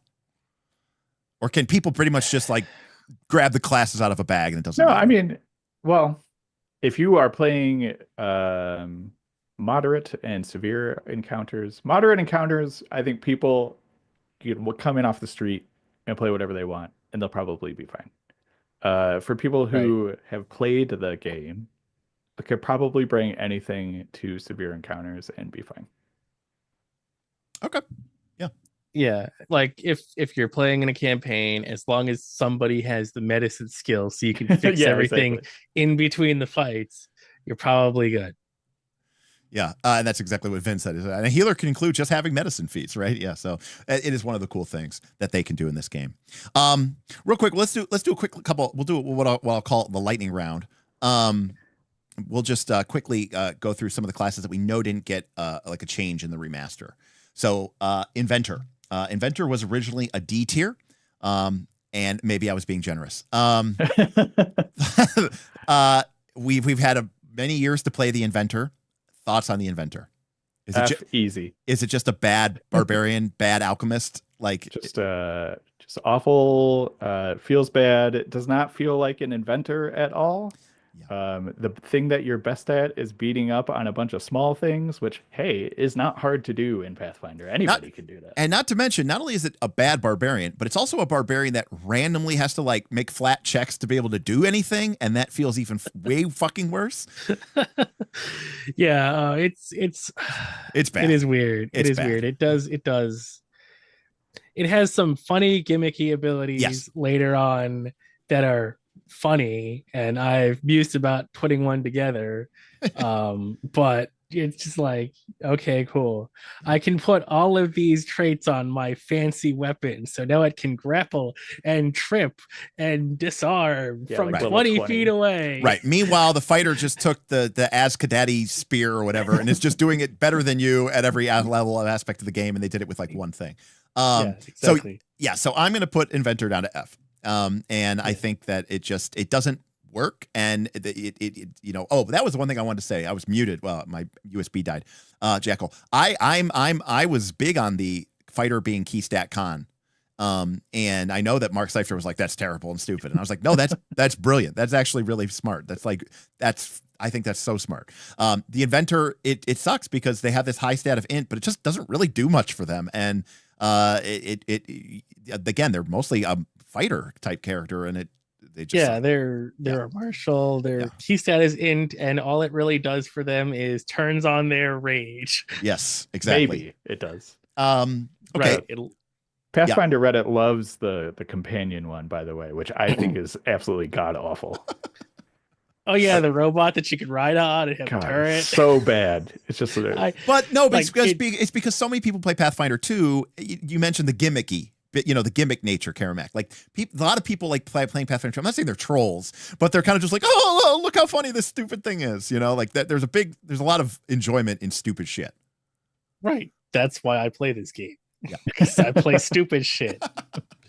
And there you go, people. If you love stupid shit, why switch from 5e to Pathfinder 2nd Edition? Because you can make stupid shit. Self-confessed cynic says Pathfinder Reddit is the worst. Jason says the problem I have with the fighter in 2nd edition, I think in general, is I look at the Barbarian and the Champion and I ask, why is there even a fighter now? Because some people literally just want to be the most boring class that imaginable and just attack. Next up is another class that has not gotten a rework, the Psychic. We originally gave the Psychic a rating of C, but that was not really based on a lot of expertise. It was a new class at the time. We have since learned the power of Amped Imaginary Weapon. It's one of the probably most powerful spells in the game, especially when it's in the hands of anybody but a psychic. So, exactly. And I don't know how many psychics I've seen, but I've seen a lot of free archetype psychics. So, thoughts on the Psychic, Karamak?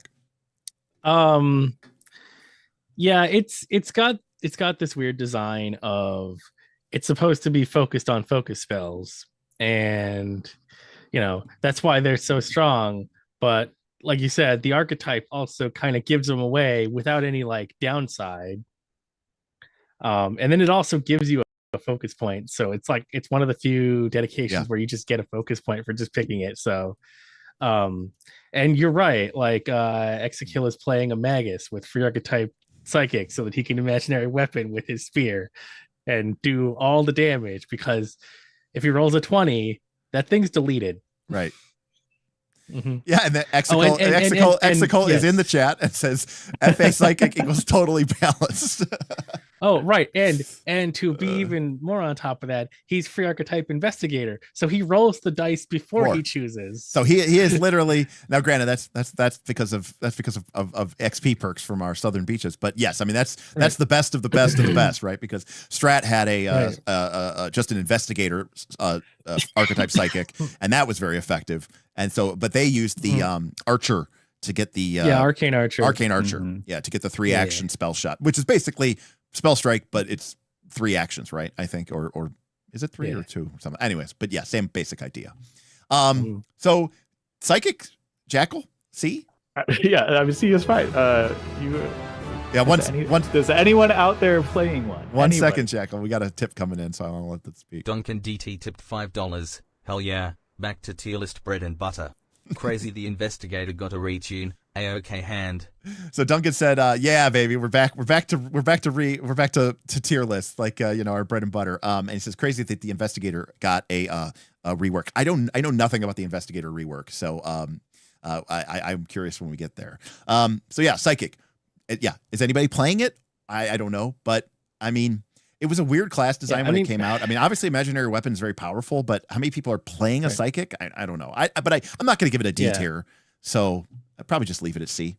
So like I've looked at maybe wanting to play a psychic once or twice. Not the one with imaginary weapon, but some of the other ones have decent buffs as focus spells. It's just like, I playing a kind of support occult caster who isn't a bard is a kind of nice niche for it. So like, but then again, you're an occult support caster. Why aren't you a bard? Right. That's the thing. Yes, exactly. Absolutely. Right. And that's kind of where we talk about the relative ranking of these spells is, you got that list. Okay, well, there's another class that has that list, and they kind of do it better than you. So, or the other thing is that because they're so focused on focus spells, they have one less spell per level than the bard. They have 2 per level as a spontaneous caster. Right. So they're on the prepared list, but without the benefit because they're spontaneous. So so they're paying that price too. Yeah. They're like really paying for it. Right. And then the archetype isn't paying for it. Right. Which is, by the way, I don't know if they changed, but the Oracle was the same way, if I recall correctly. Maybe. Yeah. But also, like, just everyone gets focus spells now. Focus spells for everybody. Right. Focus points for everyone. Right. Exactly. Right. All right. So we'll leave the Psychic XC. Next up, the Summoner. Now, the Summoner was originally given a C ranking, and that was because we had Strat who fought tooth and nail to get it because he was like, no, you don't understand. This class is so broken. You are a full caster and a full fighter at the same time. You're going to be doing 4 to 7 actions a turn. It's going to be the most powerful thing you've ever seen and imagined. And I just didn't want to fight with him. And I said, you know what? You're smarter than me. You're better looking than me. You're just you win. You guys I know have played with summoners or with around summoners. It's not a super popular class. Just because it's a lot of just, it's for people who really want to be the GM, but they're stuck being a player. So they're just like, okay, I'll have 2 characters. Thoughts on the Summoner, Jackal? I think, it can definitely be solid. Obviously, we saw Strat play one in our season 2. He was, amazing. Right. Great character. They trounced all of my content all the time. It's just so clunky to play. And at low levels, like if you hit any trap, AoE, anything against both of you guys, it feels so bad. Yeah, especially those those severe fireball traps that are like TPKs at level 1 or whatever. Exactly. It feels so bad to play. So, if you pick all the best stuff and are an amazing player, it's good. Yeah. What does that rank? Yeah, exactly. And I also would say that for me personally, like the way that the Battles of Bestiary Eldamon class works is way cooler.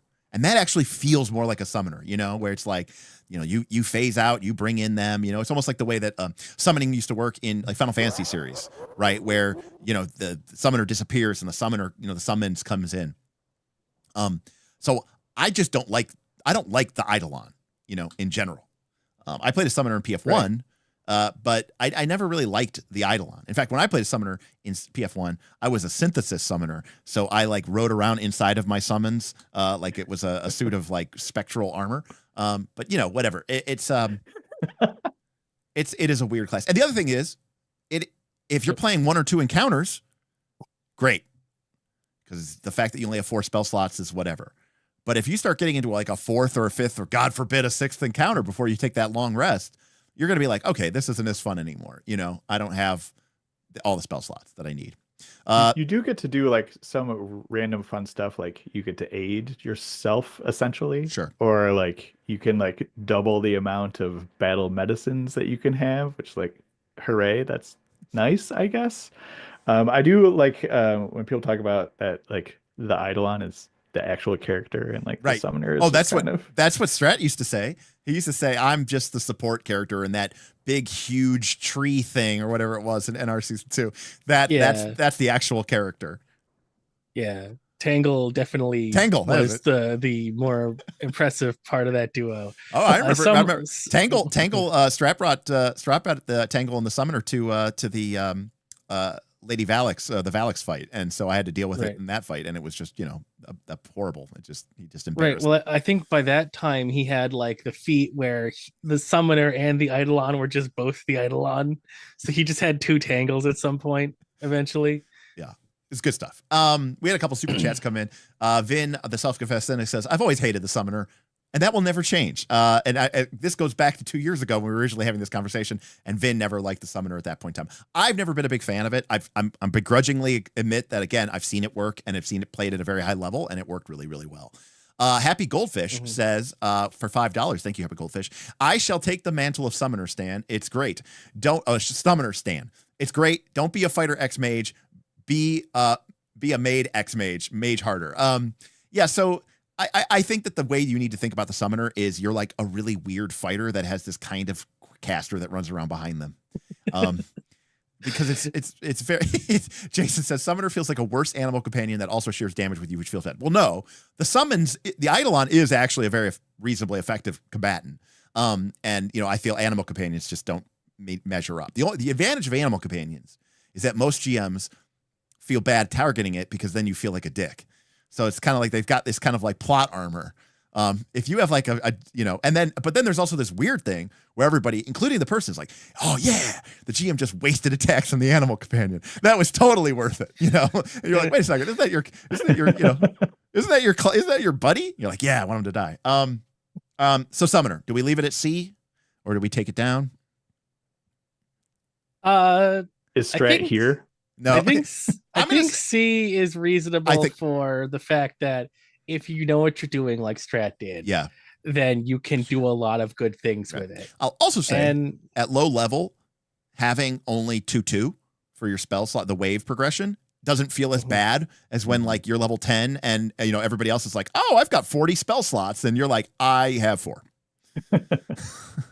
Yeah, that is true. So maybe it gets dinged later on, but I'm okay with C. And yeah, with the understanding that it's a complicated class. I think it's probably one of the more complicated classes. I myself have read all is one, all for whatever it's called. One is all.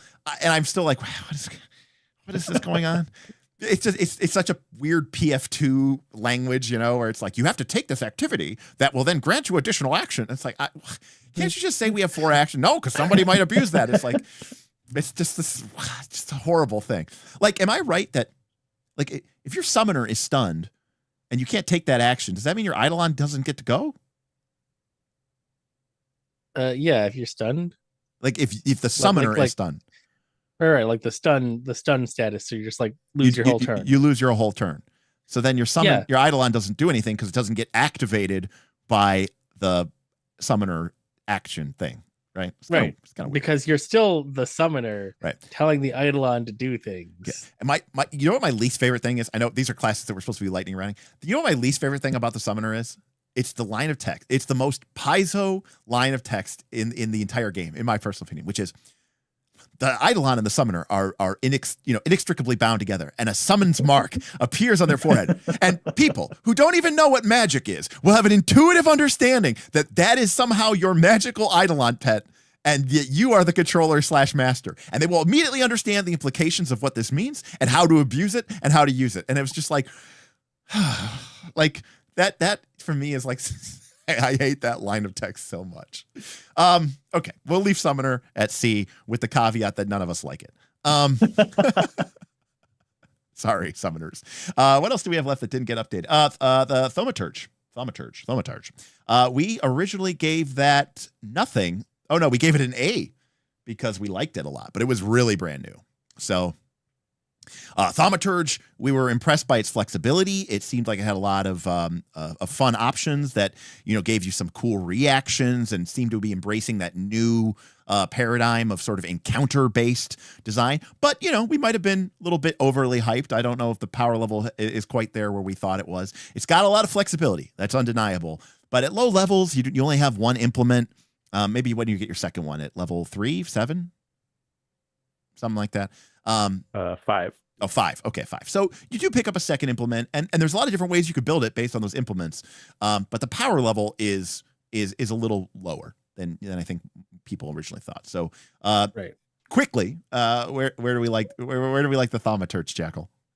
I'm just gonna say B. Okay. Some of the implements solid, great. You get to do all sorts of cool stuff, very flavorful. Like I said before, I like classes. I like the party to have somebody who can figure out recall knowledge. You're not recall knowledging, but you're doing it with charisma. Where's my esoteric lore? Yeah, exactly. I'm so Paris personality. I know what's going on. Exactly. So like, I think that's cool. I love having at least one of those on the team. The damage is solid. Some of the implements are bad. What are the implements you don't like? Well, actually, a low level wand is okay. Okay. But then like it gets to a point where you're just like, I should have done somebody else, a different class, like just casting cantrips is essentially better. Like I had Kits in one of my games. He was the Thaumaturge, and he was Mirror and Book. Yeah. And Mirror, very cool. It's basically the Echo Knight from 5e for the people who know about that. You get to do like a lot of cool stuff. Also, maybe some of the stuff is just like the things that other classes can just do better. Right. And how many Thaumaturge just end up going weapon Thaumaturge anyways, and just, you know what I mean? Like, and then you're like, just so you could do damage, you're like, well, then why don't you just be a different class that just does this innately? And it's like, but they do get like these kind of weird, and they get these things that I call phantom buffs, where you're like, oh, look, your proficiency is so good because you get this +2 status bonus. And you're like, yeah, until somebody casts a level 6 heroism spell on us. And then it's like, well, that doesn't do anything for me anymore, but everybody else gets +2 better. And so then it feels like you're behind the curve again. Karamak, what do you think about the Thaumaturge?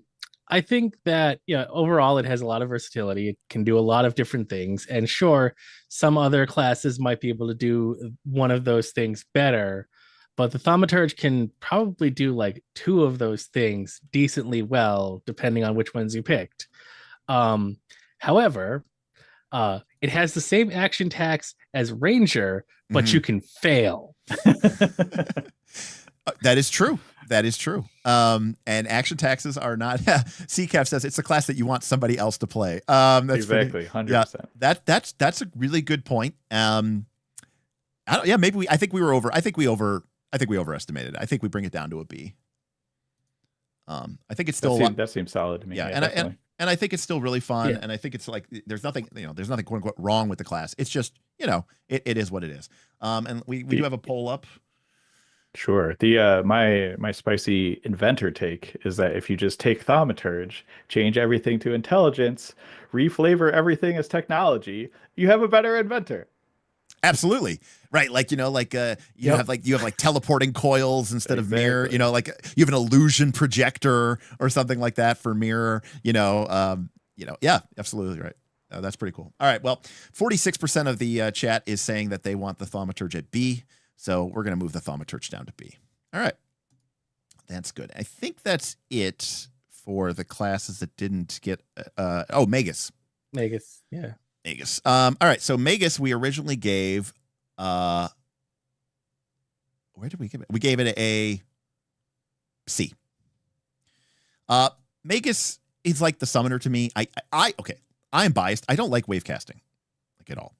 So, because it's like, well, are these important to my class? If they are, then I only get to use them for like an encounter or 2. And if they're not, then why do I have them? And like, I would just so much rather the Magus be just based around not having slots at all. And instead you end up with these weird Maguses who like end up having to free archetypes so they get slots so that they can take True Strike or Sure Strike or whatever the hell it's called now. And it's just like, just so they can hit. And you end up doing the same thing over and over and over and over and over and over again.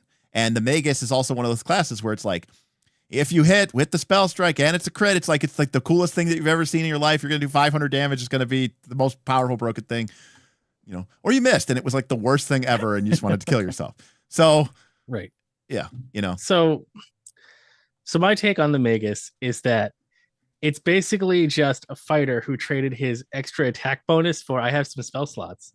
And if you play it like that, instead of obsessing over spell strike, it's actually really fun because you've got a handful of spell slots in your pocket, but you're a marshal. So play yourself like that, you know, and if the opportunity arises where spell strike is a good option, sure, throw one out, but don't obsess over it. I think that's pretty reasonable. Mexico says Magus without FA is so sad. Free archetype changes it so much since you can at least get an okay number of spells. And I agree with that. I mean, I don't think I've ever seen a Magus who basically didn't go some sort of free archetype to pick up additional slots in some capacity, if they have the ability to do so. Jackal, where do you... Yeah, it's also one of those classes that, like, the best option is the most boring option, which is Starlit Span, in which you are basically literally doing the same thing every turn. Right, you're just like turret that just... Yeah, exactly. Yeah. I should be a kobold NPC instead and play something else. So, I mean, yeah, I also think that like the play pattern of the Kineticist and stuff like that, I think is way more interesting than the Magus, where you have this like, hey, you did this really powerful thing, but it shuts off your aura.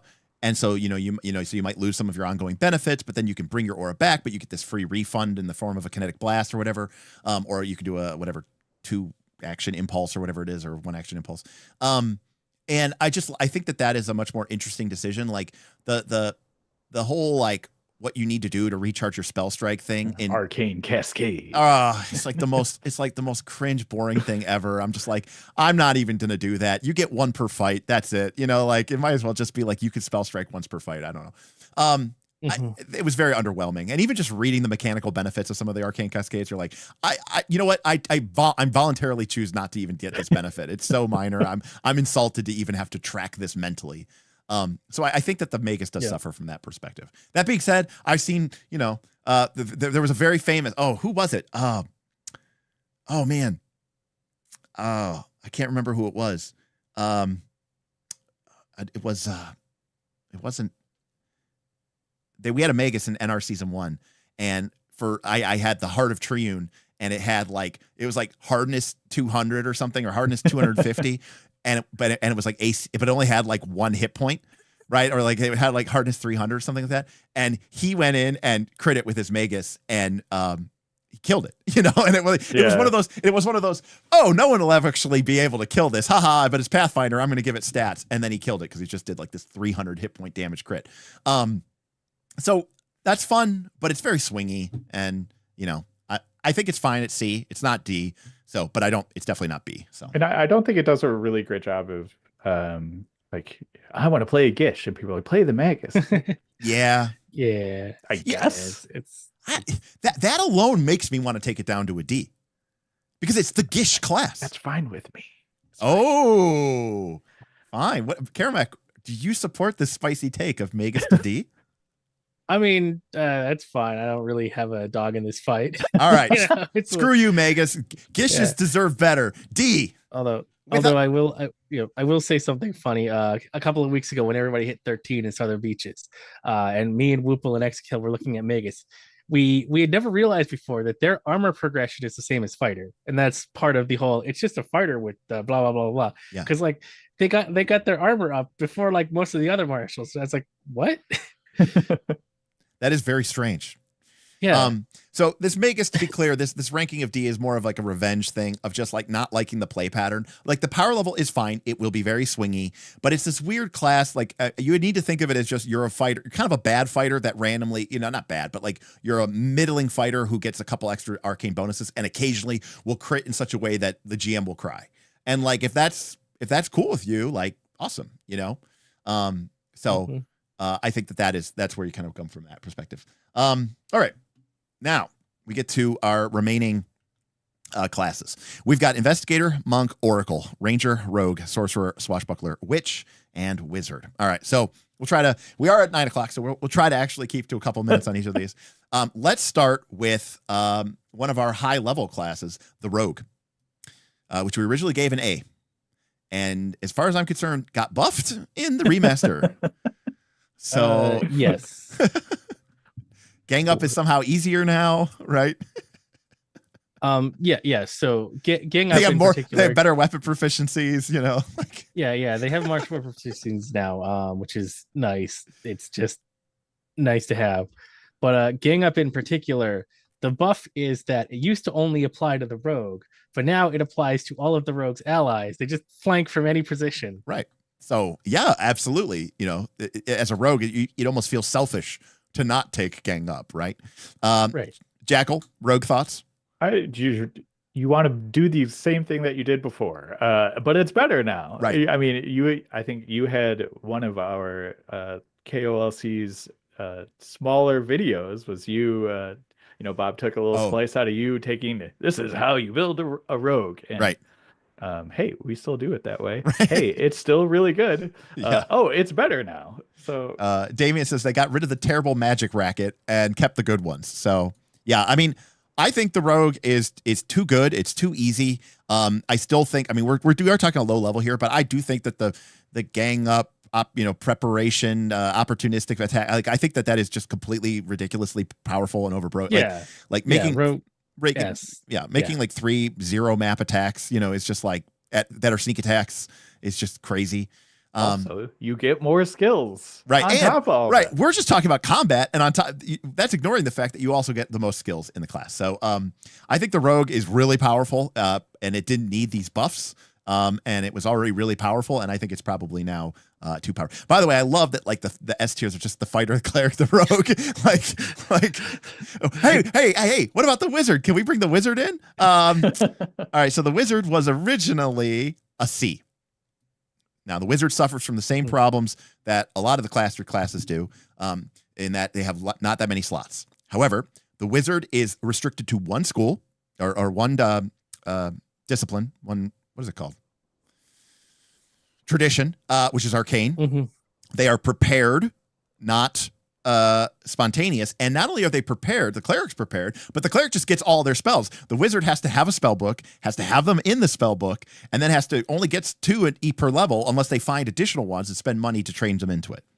On top of that, they ripped out the heart and soul of the wizard and replaced it with a garbage system. So where do we think... Jacko, what do we think about that? I'm sorry, that was my personal take. What do we think of the wizard?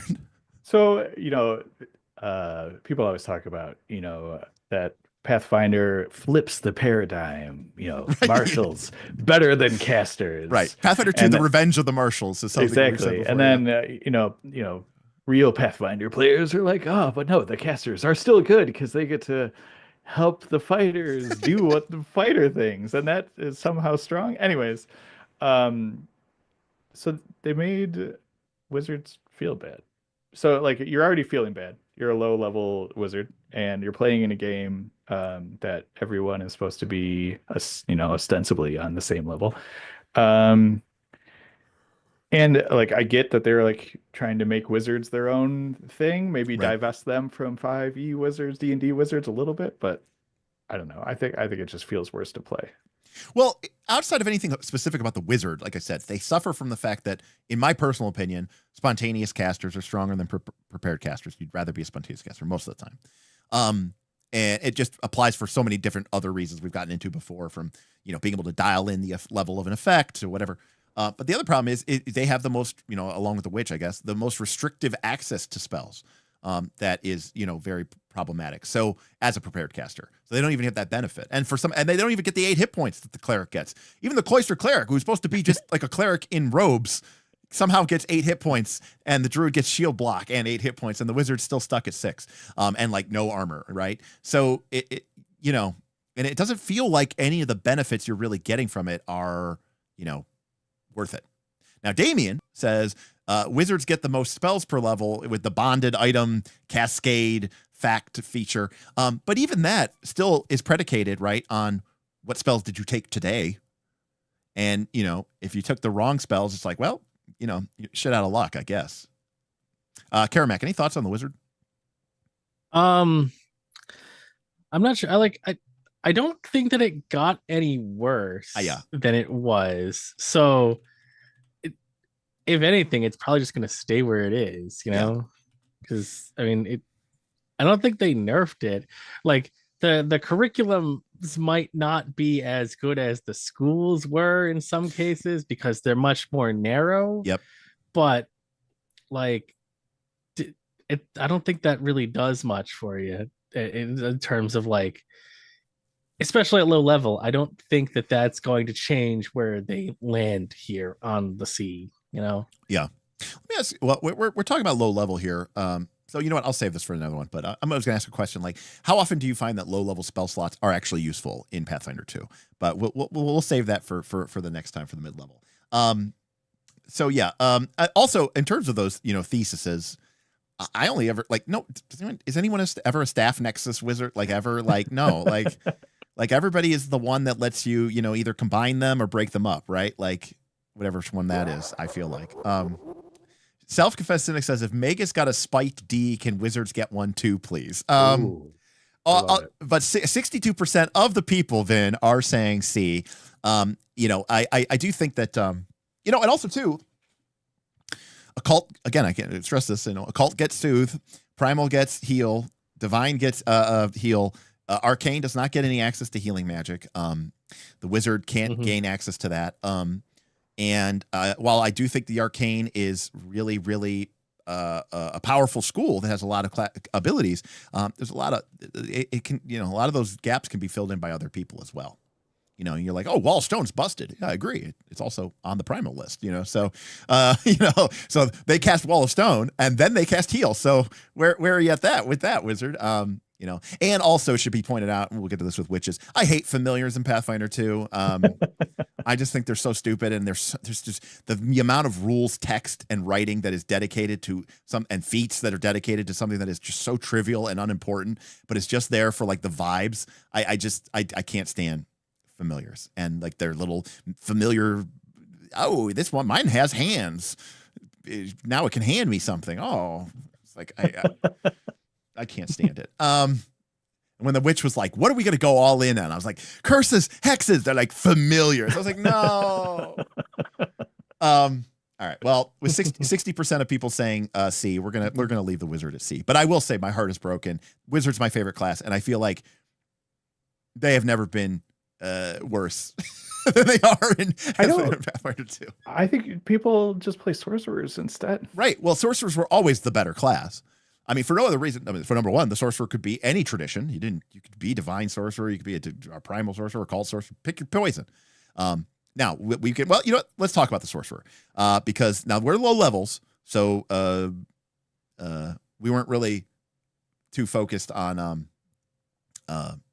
cross-blooded evolution yet. But originally we had sorcerer at B tier, just because you had spontaneous magic, which was really powerful. You could be any tradition that you wanted to be.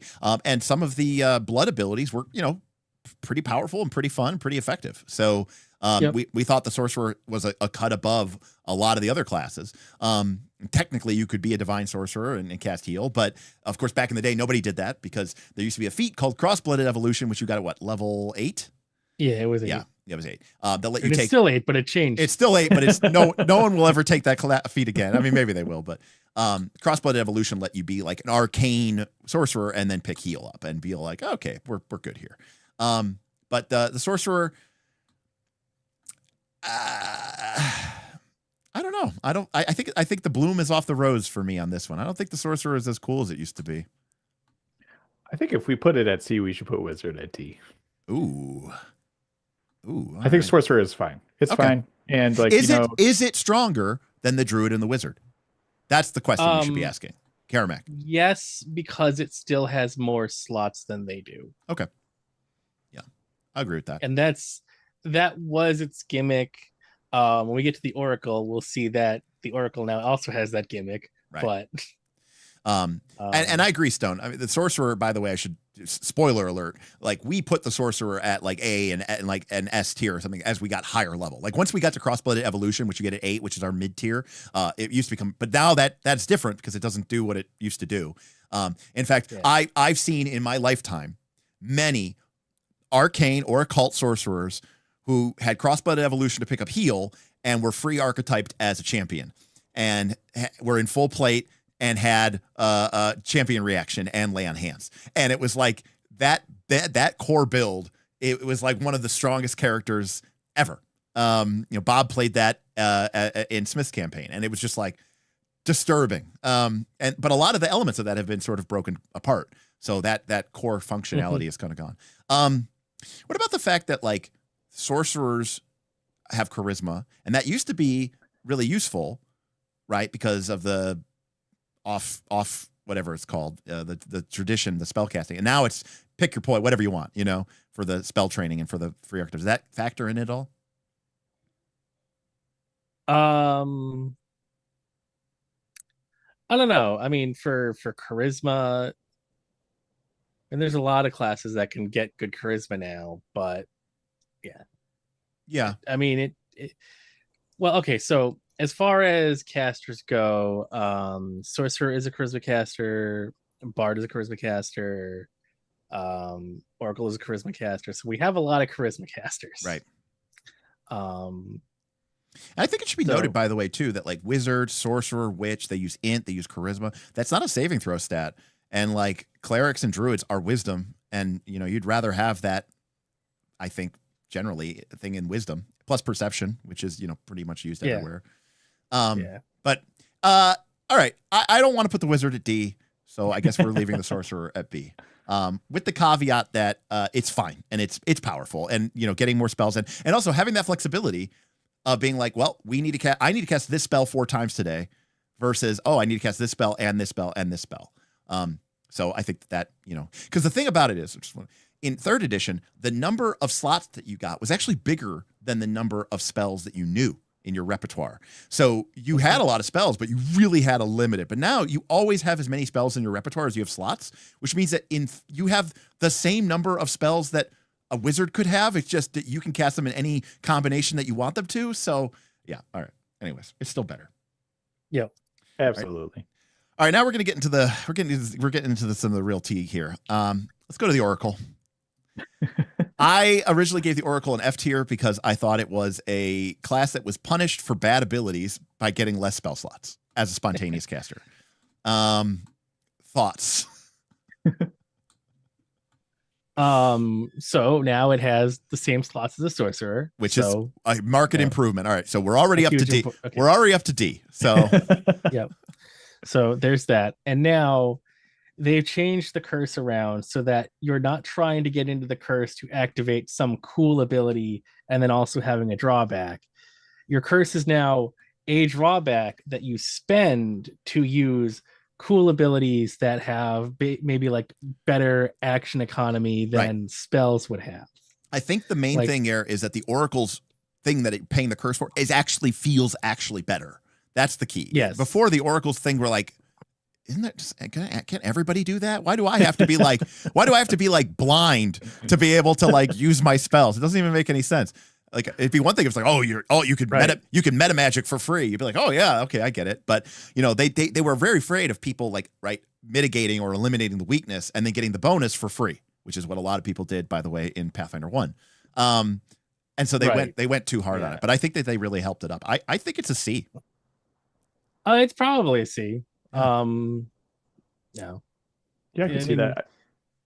Unless we want to use the logic of the Sorcerer, where it has more slots than everybody else. Okay, maybe it should be a B. If that's something you want to go with. All right. I mean, we could talk about this. I mean, that's a huge thing. All right, let's talk about it. Oracle can be every tradition. Is that right? No, it can be divine. Oh, it can only be divine. So that is Oracle is divine. Oh, I'm thinking of the Witch. So the Oracle is limited to divine. The divine is pretty powerful, but it doesn't have divine font. Right. So is the Sorcerer being able to have 4 slots of of arcane, of primal, of as they choose. But they are both charisma, and the Oracle has more hit points, but they have the curse. Yeah. I don't know.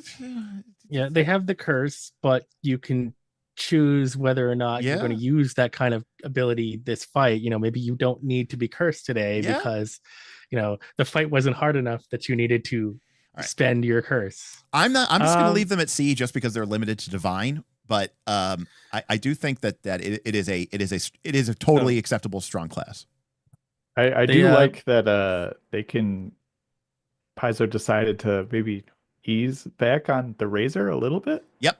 Like, maybe we can allow things to be a little bit powerful. Yeah.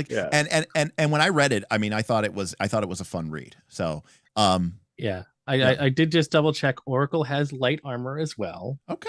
All right. You know what? Like their defenses are better than a little better at base. All right. You know what, Karamak? Fine. Oracle B. We did it. We're changing hearts and minds here tonight, ladies and gentlemen. We did it. Oracle went from an F to a B at low level. So again, I mean, they kind of rebuilt the class. So I mean, I think that's totally reasonable. It's entirely a different class, and that's fine. So Nober says, as a whole, they probably deserve a C, but there are some builds that can get free flight. So maybe they have a case for B. I think they did a much better job with the remastered Oracle, and just giving the sub spots went a long way. So that's a big change. Well done there, Paizo. Next up at near the bottom of our list, Investigator, which originally was a D because in my opinion it was a shitty rogue. Now let's clear the air here, okay? Because I want to talk to the people at home. See, in my mind, the Investigator is for that player who wants to be Sherlock Holmes, and all of the powers and the abilities are supposed to be like Sherlock Holmes. I'm on the case. I found a clue. It's a piece of glass or a piece of scrap of notebook, and I'm tracking this person down, and I'm pursuing a lead, and I'm tracking in on them.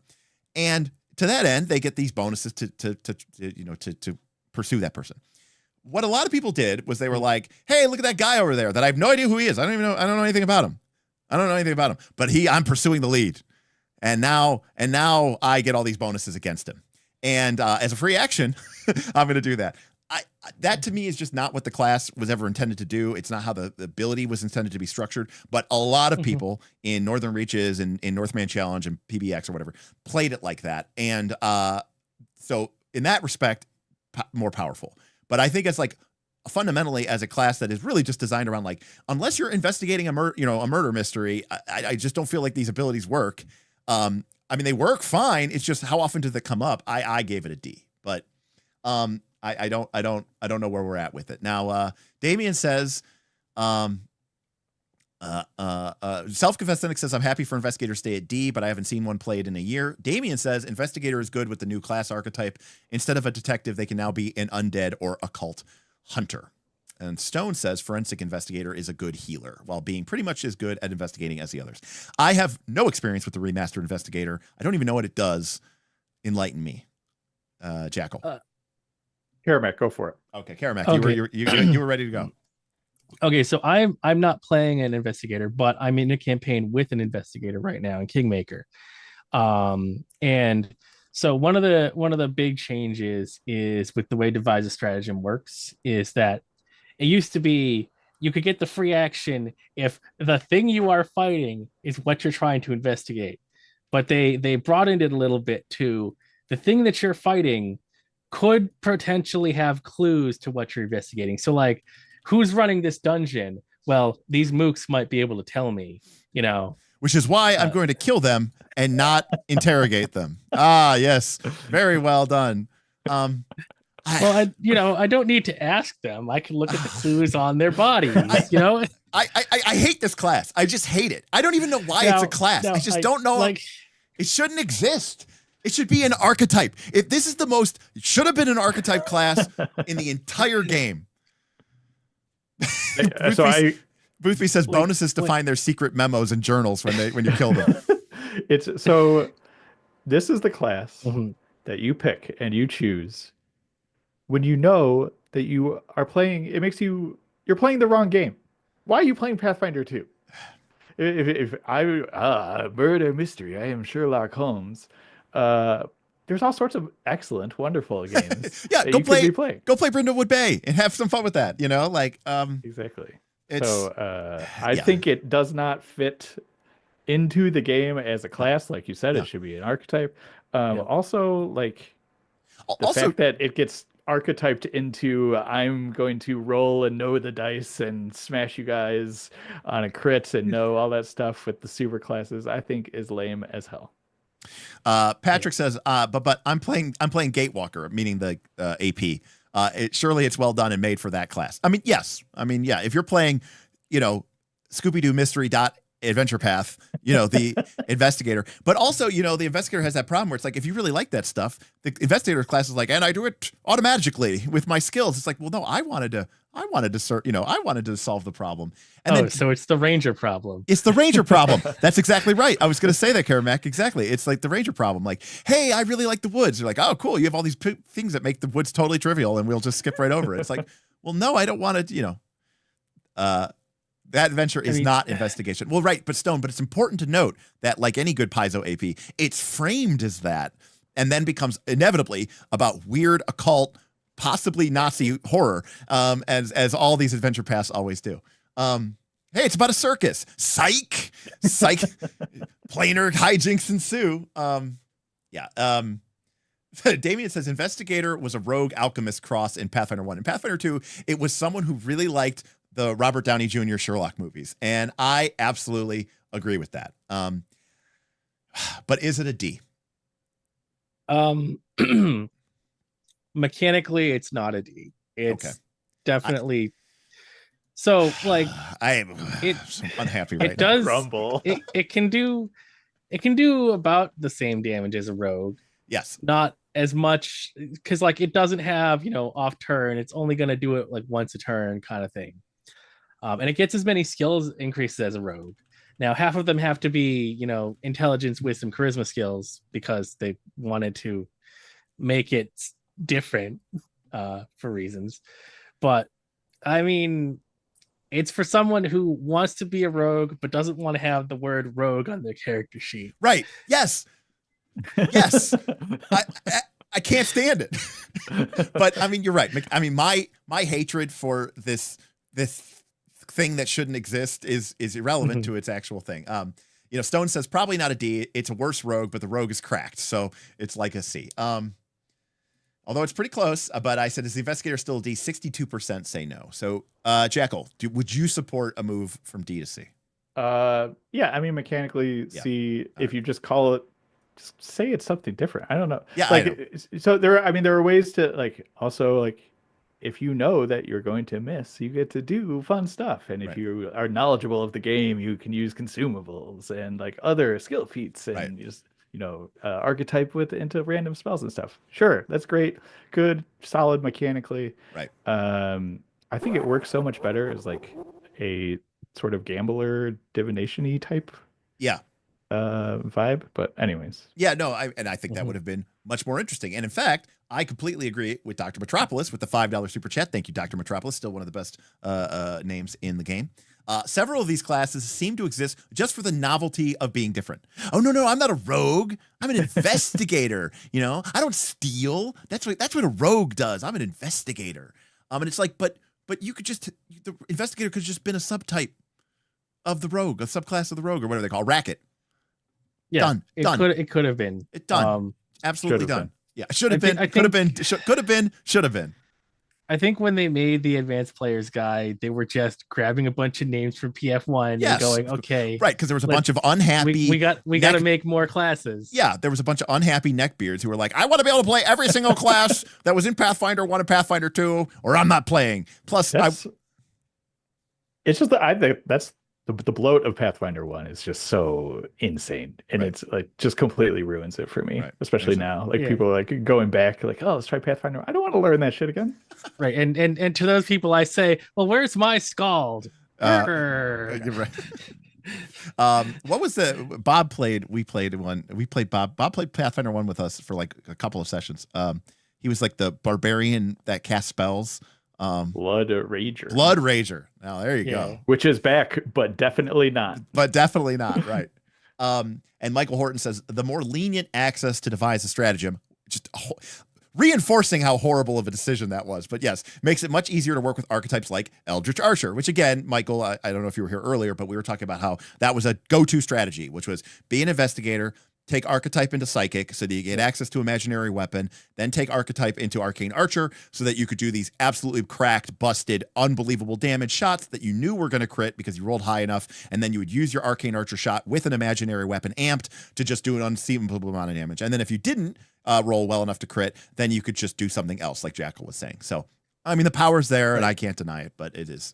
Yeah. So, and if your GM is not super lenient with that, they have a feat for that. They have a new feat called Person of Interest. For one action, that guy, for the next minute, I can free action devise a stratagem. So you run into this random mini boss ambush. You're just like, aha, he's now my person of interest. I get my bonuses because I said so. Thanks, Paizo. The more we talk about this class, the less I like it. Right. I'm trying to remove my personal bias. All right. Next, a class I've never really fully understood what it is supposed to be doing in Pathfinder 2, the monk. The monk, we originally gave a B rating to. We appreciated what it could do. 10 hit points, which was cool. Could have okay armor class. Had the flurry of blows, one action to make 2 attacks. That was pretty cool.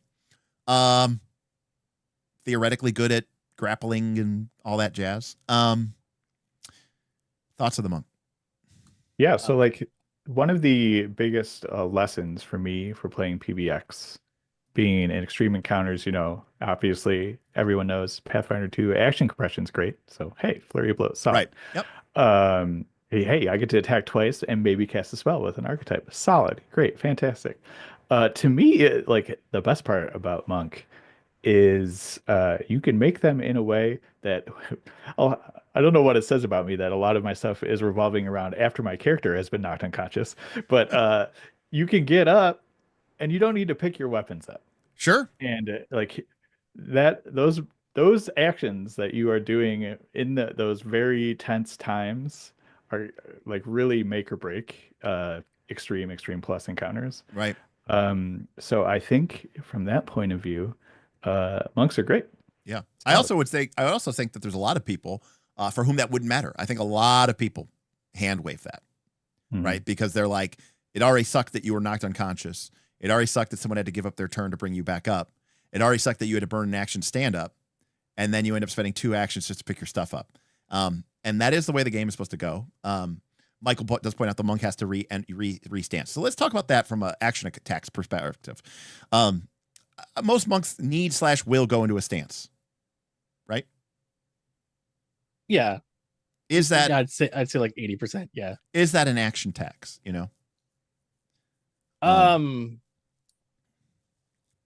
I guess it is. Eventually, they can take a feat to make it not an action tax, right? If they want. So if they're invested in stances. Well, my theory is that the monk and the ranger both suffer from the same problem, but in theory, the monk suffers from it in a better way or a lesser way, which is both of them. Basically, the game goes, "Hey, look, you can basically do 2 attacks for 1 action, but you have to burn an action to be in a stance to hunt your prey."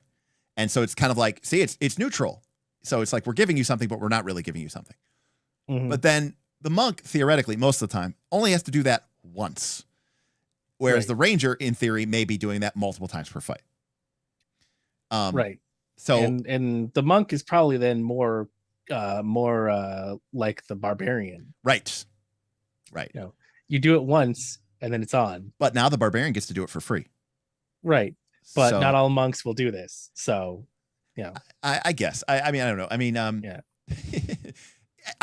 I honestly don't know where monks should be. And then when I see stuff like Stone, you're totally right. Monks are the best fortress shield users, tower shield users. I'm like, yeah, buddy. What Let's kind go. of like? See, Jackal's shaking his head because he knows he's like, this is some PBX shit. Like, and I'm like, this idea of like a monk holding a tower shield. It's like, it's so like not what a monk should be like at all. And the fact that being able to use consumables really well, right, Jack? Like you're like, oh, how did you enter the fight? Double fisting, double fisting potions. I'm using flurry of blows while wielding potions. Yeah. So I do want to point out that monk did get a couple of buffs in that they removed a few feat taxes. So you used to have to take a feat to get crit spec with your unarmed. They just get that now, like every other martial should. Right. That's good. And they used to have a couple of feats they had to take if they wanted to do like monastic weaponry and then use an ancestry feat weapon kind of thing. Now that's all just 1 feat, and it's better because of they've got this new concept in the remaster called weapon familiarity. So all the ancestry feats that gave you weapon proficiency now give you familiarity, but a lot of dedications and archetypes that give you like access to special different weapons also give you familiarity. So basically, if you wanted to be a monk who had some funky two-handed weird weapon like spiked chain, you can do that now by taking the weapon, the monastic weaponry feat at 1, and then the Mauler archetype at 2, because that gives you familiarity with all two-handed and weapons with the two-hand trait. So like you can do some funny new things that you couldn't do in the old version, right? If you want to do funny things. And that's an example of a monk who isn't going to stance, because stances are for unarmed attacks, and weapon monks just have weapons, and their trade-off is my hands are full, right, but I'm going to beat you with it.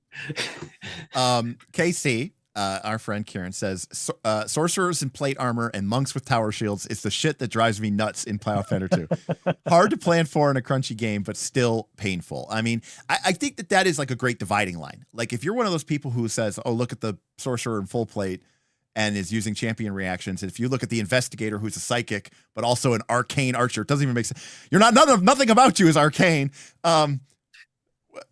You either hate that or love that, and I think if you love that, right, those are the people who really get into the game, because they enjoy finding those, and I've said this before. In my opinion, playing Pathfinder 2 a lot of times feels like playing a collectible card game like Magic the Gathering, where the game goes, here are all these options, now build something that does something in maybe a creative or unique way, or a very powerful way, or exploitative way, and then take it to a tournament, or take it to something, and test your might against the powers that be. And I think that there's people that really dig into that. I don't even like leshies, so it's a little tougher for me. Yep. But yeah, I mean, I like the monk where did it? I don't think it's an A, right? It's not on the level of a bard.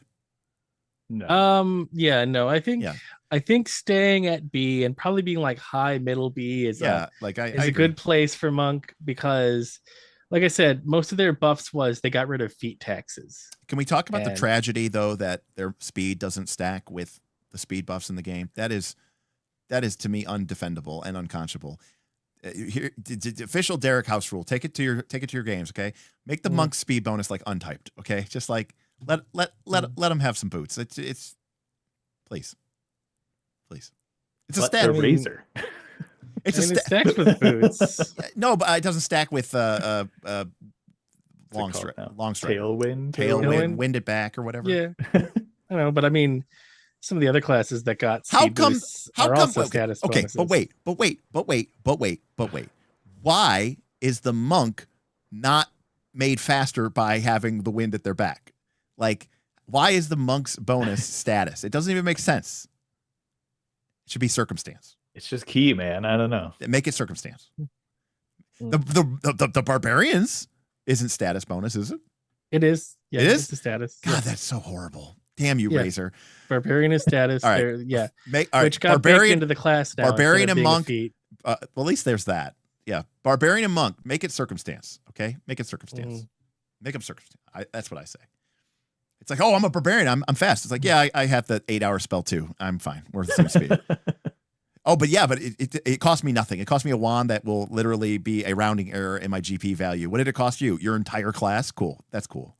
Okay. Anyways, moving on. 3 classes to go, and they are going to be potentially ones that are controversial. We're going to start with the Swashbuckler, which is another class that I don't think should exist at all.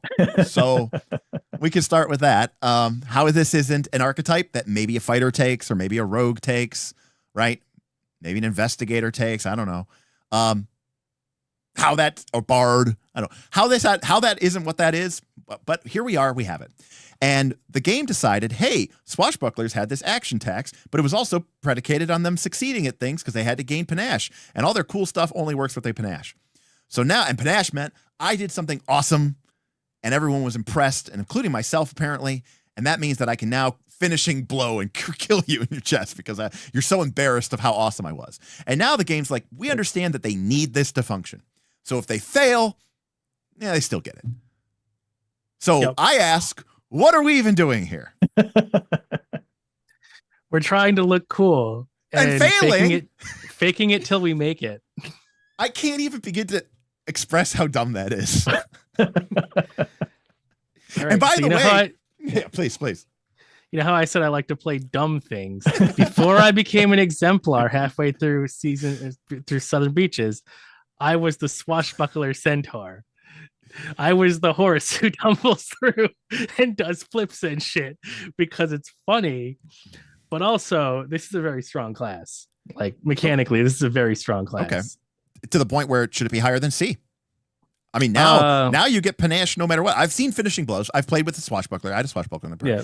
You know, the finishing blows can be very powerful. The class can really stack up like persistent damages and stuff like that. Like, what is it called? The bleeder one. I don't remember what it's called. Bleeding finisher. Yeah. Yeah, and that's pretty brutal. Yeah. So. I think that one's. I think B is probably fine.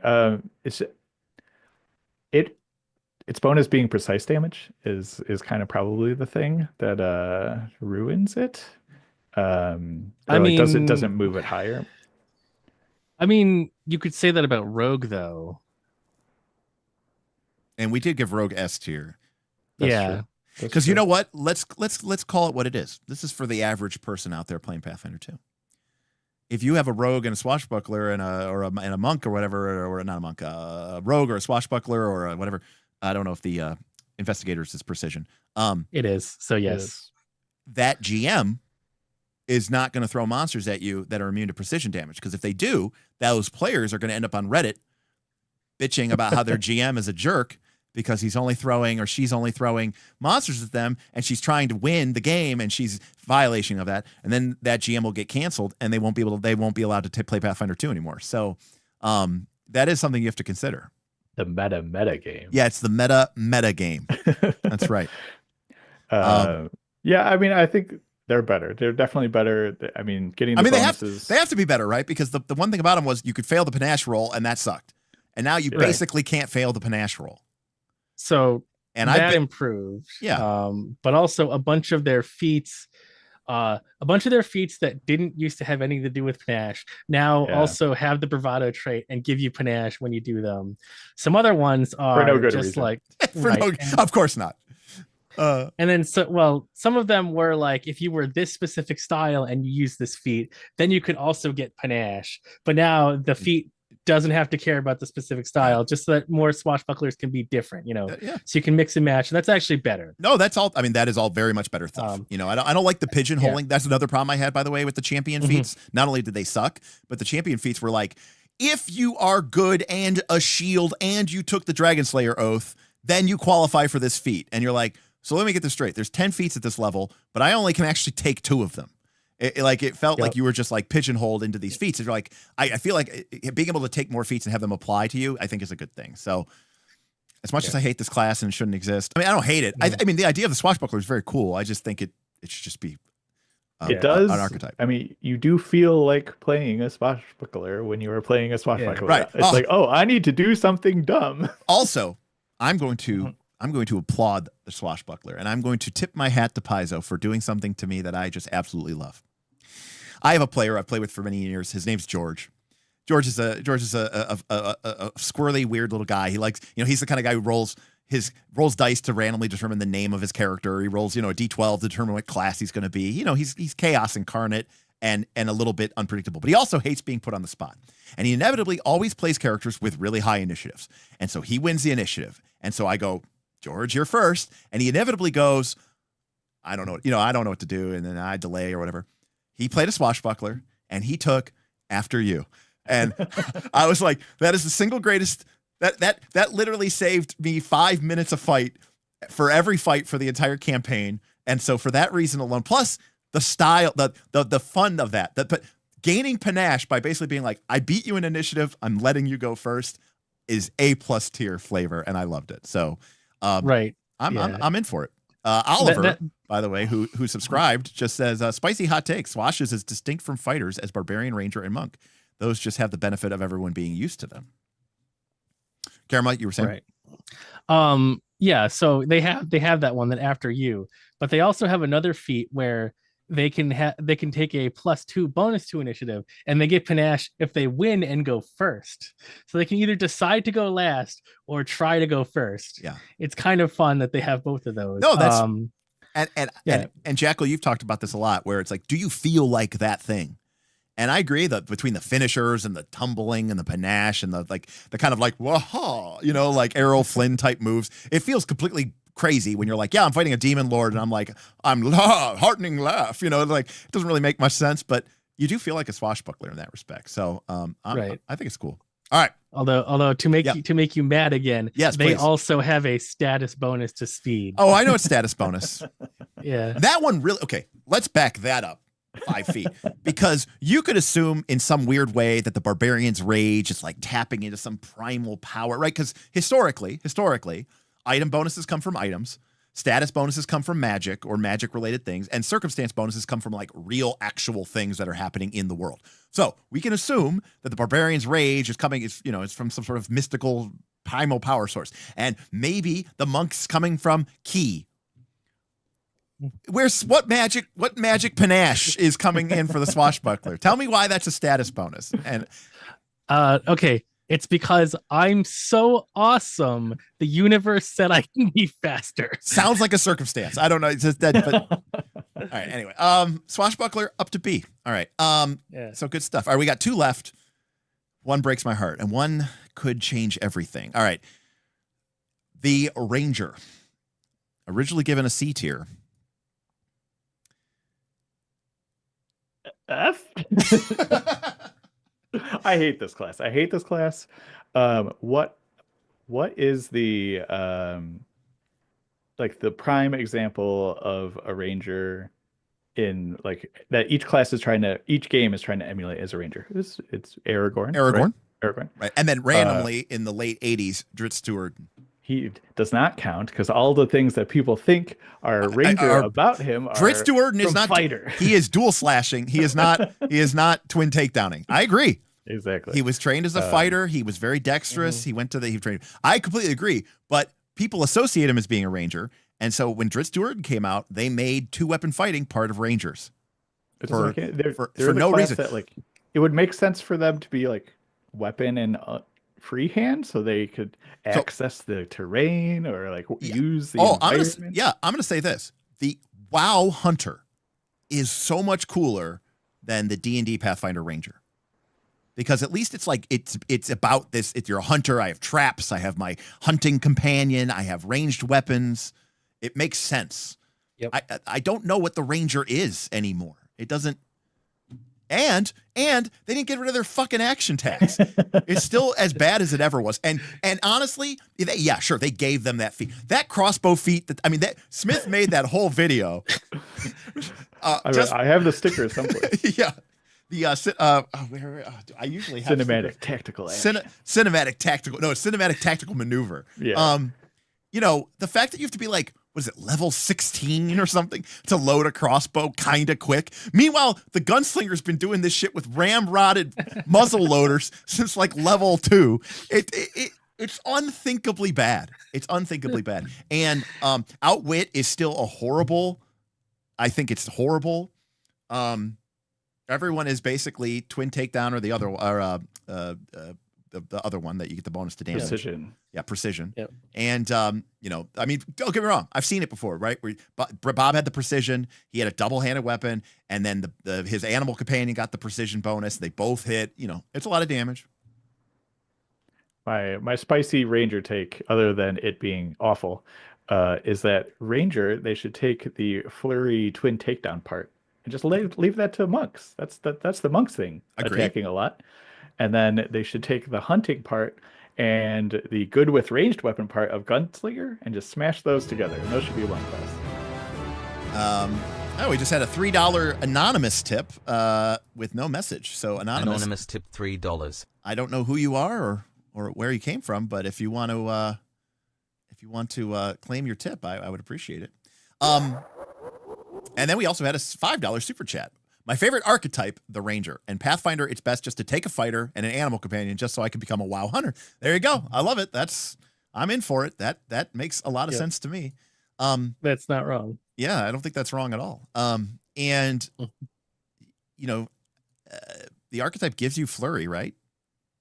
No, the archetype gives you hunt prey, which on its own, the only thing it really does is lets you ignore range penalties. Right. So if you want to really snipe from really far away, Right. You can do funny things. But here's the problem that I have with Twin Takedown and with Flurry, General, whatever, is, okay, yeah, you get to make 2 attacks with 1 action.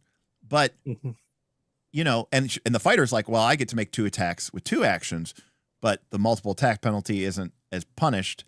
And, like, the Rangers is, and you're like, yeah, but that second shot isn't that great anyways. Okay, fine. You're right. You did it. You did use 1 action. You took 2 shots. So what are you doing with the other 2 actions? Standing around? I don't know. What, like, ordering your pet to go get him? Like, what are you doing? I don't. well, you see, one of those was Hunt Prey. Well, that's true. That's exactly. It's a bad class. And the other one is 2 strides, so I can continue kiting the thing I'm shooting. And Boothby makes a great point. They do have the ability to snipe people from farther away than any map ever possibly reaches. Like, hey, we're randomly playing on this battle map that isn't a 20-foot by 30-foot room. It's randomly a 300-foot by 500-foot field. It's like, finally, my longbow range is going to come into existence. And you're like, yeah, buddy, you do it. And you're like, cool. You have a -6 penalty to attack because of the range. You're like, I wait till he gets close enough. And then, like, you wait, and then it's like, I stride sudden charge, and I start attacking him. And you're like, ah, damn it. Yeah. So, like, low-level ranger, yeah, C is probably fine. I will defend something funny at higher levels is a gimmick I put together in PBX that I was putting around like, maybe I'll play this in NR because it's a funny support ranger where eventually there's a couple of feats you can take where you can say, and my friend also gets my bonus of I hunted prey with that guy. My fighter friend has flurry, or my barbarian friend has flurry. And now half of his damage is basically my damage if he, hits by less than blah, blah, blah. It's a funny little support of like, it's an additional untyped kind of bonus to their map because it's giving them lower map with flurry. Sure. I think that's kind of. Why is this something the ranger does? Yeah, right. Because you're friends with nature. I don't fucking know. It doesn't make any sense. I kind of agree with Sanderson, which is that Rangers like at mid levels is actually kind of worse, and then somehow at high levels, if like the full build comes online, you actually have this pretty kind of sick thing because like you're making 3 attacks. It's like -1, -2, or something like that. It's kind of cool in that way. But I do have a question for both of you. Sure. How do you feel about Rangers and spellcasting?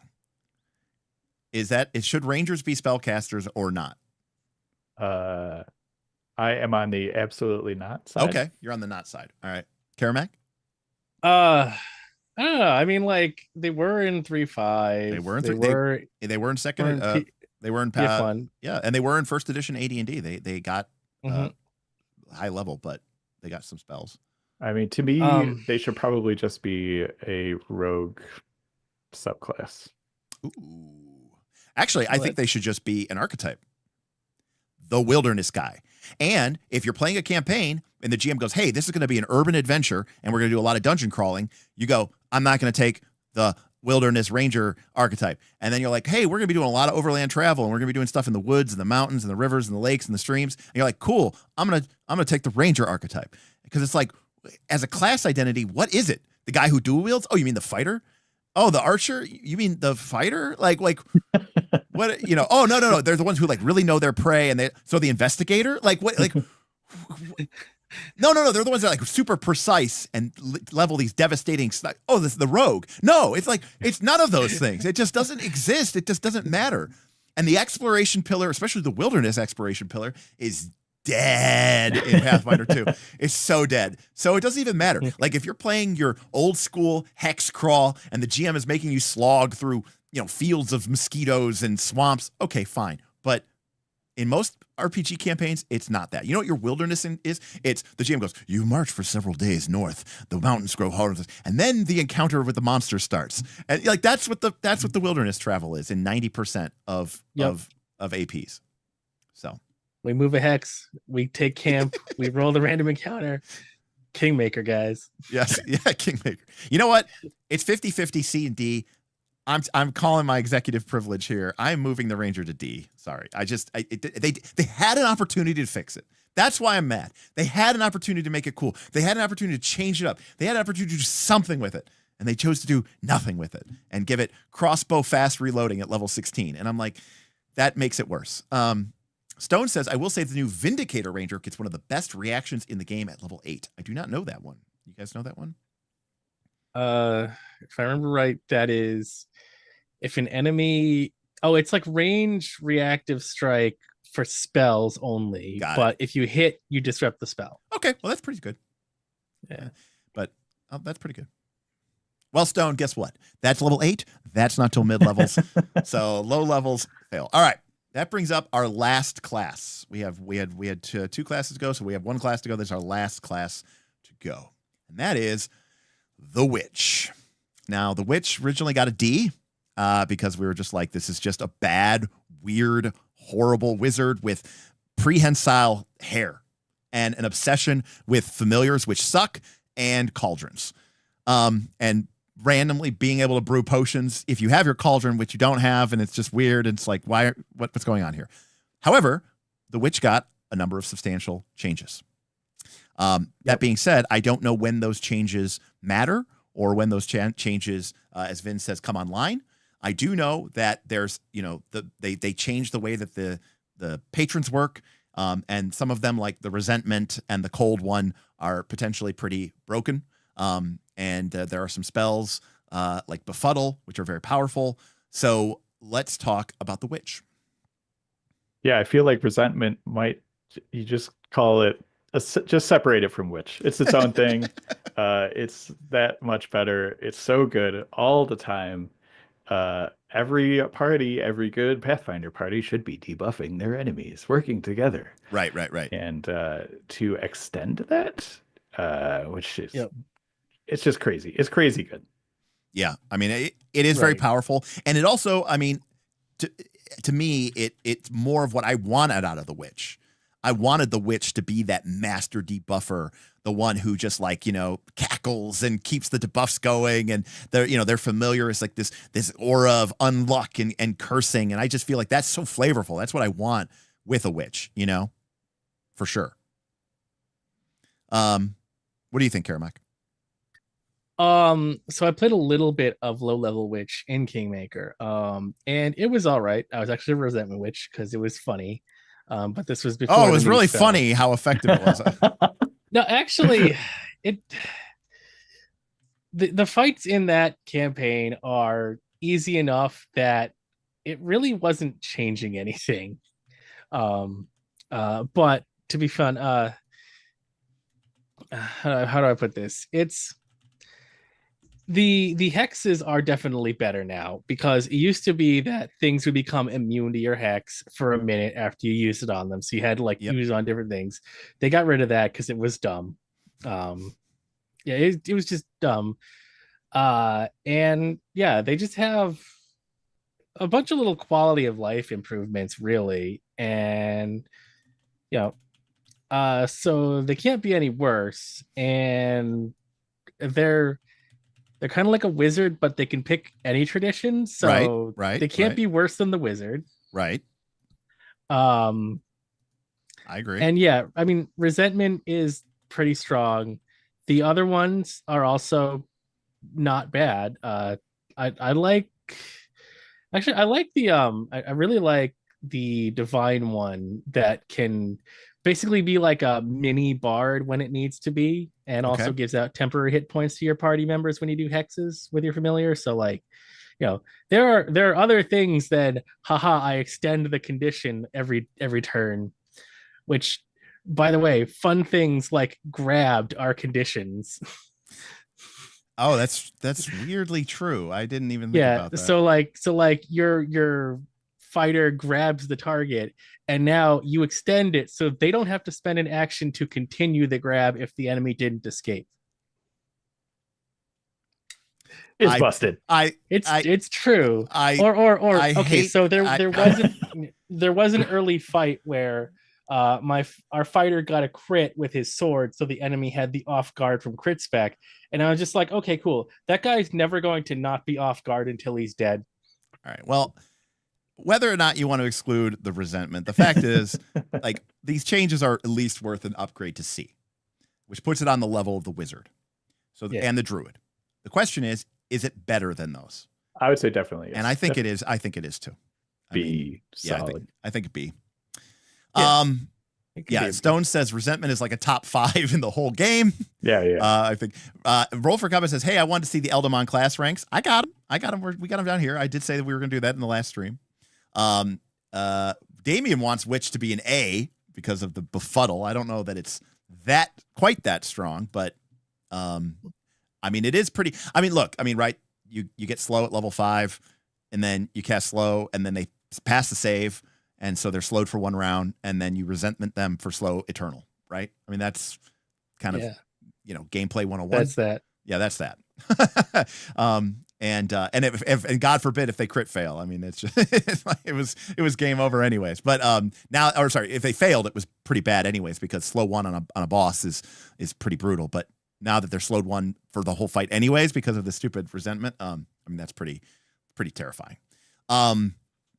Let's see here. No way, Sanderson says, which could be anything below top of C, and I'd argue top of B. And I do think it's a very strong B. I mean, I think it is very powerful. There's no doubt about that. Somewhere in I don't know if it's above some of these other classes, but I would put the Witch above the Barbarian. Definitely. Is it better than? But I think it is very powerful. GM Scott says hello. He goes, hey guys, GM Scott. What's up, GM Scott? And Oliver says, been playing a remastered Witch. It's honestly solid from the get-go. 1-action hex cantrips give you a better 3rd action than most casters, and there's a few really great early class feats. I love 1-action. I love the 1-action cantrips, the hex cantrips in particular. I think there should be more 1-action cantrips. I love the idea of casters having the ability to kind of do 2 things in 1 turn. It's very difficult, and that's one of the reasons why I really love this class, and I love those 1-action hexes. I think that they're so cool. I think that's a great design touch as well. And Vin says the flavor of resentment is hilariously lame. Your cat hisses at them. Yes. Again, still obsessed with this stupid familiars, which I hate. Stone says the class is an easy B, but resentment is probably an S. And that might be true. I mean, that, if not S, it's probably an A tier, I think it's fine. And maybe as we get higher level, it's crazy. Befuddle is really good. It's clumsy and stupefied, so great against anything, but particularly brutal against melee casters or casters. All right. Now, real quick, I know you guys haven't played these classes, but I have spent some time reading them. So I did promise Steven a early access preview. Is Eldamon Trainer and Elemental Avatar. So Eldamon Trainer and Elemental Avatar are 2 classes from Battles of Bestiary's Eldamon book. The Eldamon Trainer is basically a Pokemon trainer. They can have a stable of Eldamon that they can bring out, and they can pick 3 each day that they can then, as a fight begins, they phase out of the combat, your Eldamon phases in, and each Eldamon has a different elemental energy type, which has a really cool, very different, unique vibe. And then each power source itself has multiple powers, so you can customize even within that. I personally think that the Eldamon Trainer is very powerful, but it requires a lot of skill. These are complex classes. They're very complex classes.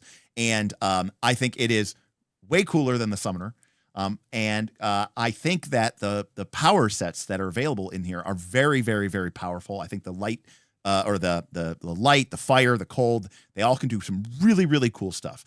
I really like the Eldamon Trainer. It's very complicated, but I am going to give it a B because I think the flavor is on point, and I think it introduces this whole interesting dynamic to the game of collecting new Eldamon and then choosing which Eldamon you want to have available for you. And then when the fight starts, which Eldamon do I bring out? During the middle of a fight, do I say, hey, Pikachu, come back here. Hey, all right, Charmander, go get him. And kind of like when we were talking about the Alchemist, having different Eldamon and knowing the game and being like, oh, I'm going to bring out a fire Eldamon for this fight because I could use its AoE/fire damage and against this type of encounter. Oh, we're fighting a lot of minions, lower level creatures. I'm going to bring out my fire Eldamon because it has a bunch of AoEs. Oh, we're fighting against one guy. I'm going to bring out my controller CC'er that's really good at locking down one target.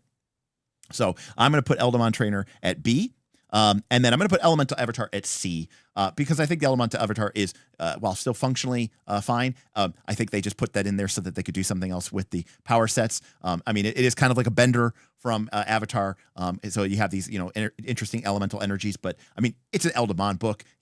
Eldamon Trainer is really what it's all about. So I really like those. Now, we have 17 new classes in the pipeline. Self-confessed cynic says the witch has been robbed. So wait. You wanted the witch to where? Vin, where did you want the witch to be? A? He wanted A. I think he's saying that it's on par with Bard, which like I could it's hard to argue with the Bard being able to all day just say everyone has +1. Right. Like, which is probably what puts it in A. You probably want both on your team. You know what? Here, we've got, I mean, yes, both on your team is good. We've got 100 people here. So this is, if you haven't voted, now is the time to vote, because this is the most important vote of your life. All right. All right. We know the witch is going up. So the witch is definitely no longer a D. It's not even a C. It's a B or it's an A. All right. So you got to make your vote. I'll let the people, because these two guys have made some strong points about the power of it. I also, by the way, do respect the fact remember I talked about versatility and flexibility. The witch does have that ability to, be multiple. They can't be it at once, but you could have a divine witch, you could have an occult witch, you could have an arcane witch. And that's, that's pretty cool. I just wonder how, they're still caster, and I guess the question is, like, the bard is a caster, but they have these really good cantrips. Are the witch's cantrips on the level of the bard in terms of from the debuff point of view? Some of them could be. The resentment witch, their debuff is that guy is sickened if they fail to save, which is so good. Yeah, because while you sustain it, they're not allowed to retch, and then when you stop sustaining it, they still have to retch to get rid of it. That's right. That's the crazy part, is that they still have to fucking retch. Before Remaster, it was frightened, and so it would go away when you stop sustaining. Oh, but now it's just like, and they still have to retch. So, oh man, yeah. Screw that guy. Yeah, it's really. This is what I want. I wanted the witch to be the anti-bard. I think is a really cool way of looking at it, And I'll be honest with you, the fact that I actually don't like the fact that the witch can be multiple traditions. I think the witch should just be occult. Except I think that the occult list should be split in two somehow, and the bard should get one part of it, and the witch should get the other part of it, because it doesn't make any sense why the bard is having psychic Cthulhu tentacles ripping through people's minds, or vomiting out swarms of flying beetles, or because that's what I think of. Wall of flesh. Wall of flesh. Now with a witch, I think of that, but right. But then why does the witch summon a phantom orchestra? Or the bard should not be a full spellcaster. All right. I actually like that. I don't think the bard should be a full spellcaster either. I don't like that move. I liked the old hybrid up to level 6 and different spell progression, and I would like to see what I want the bard to be, honestly? A red mage. If you've ever played Final Fantasy, I want the bard to be a red mage. That's what I want the bard to be. I want the bard should be the Gish. Fuck the Magus. It should be like some sort of spellcasting hybrid swashbuckler, like similar to the swashbuckler,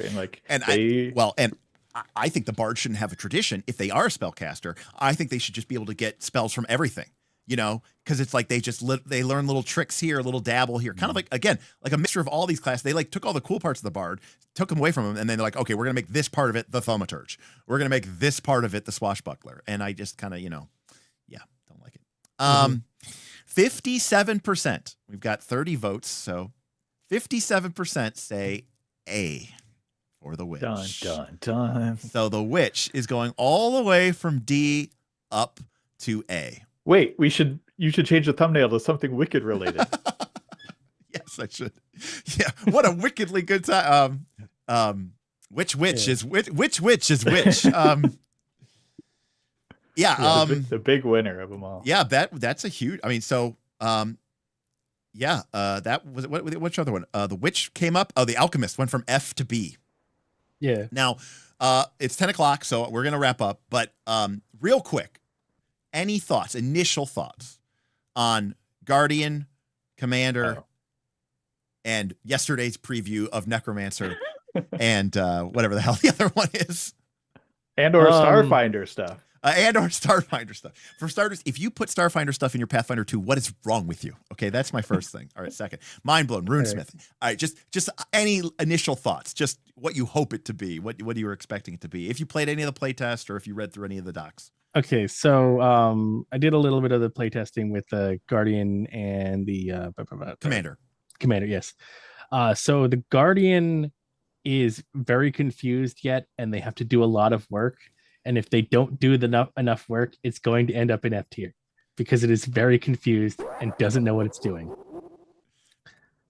Because it's trying to be a 4th edition defender. Yes, it's trying to get things to hit it by giving them a bonus to hit it. Yes.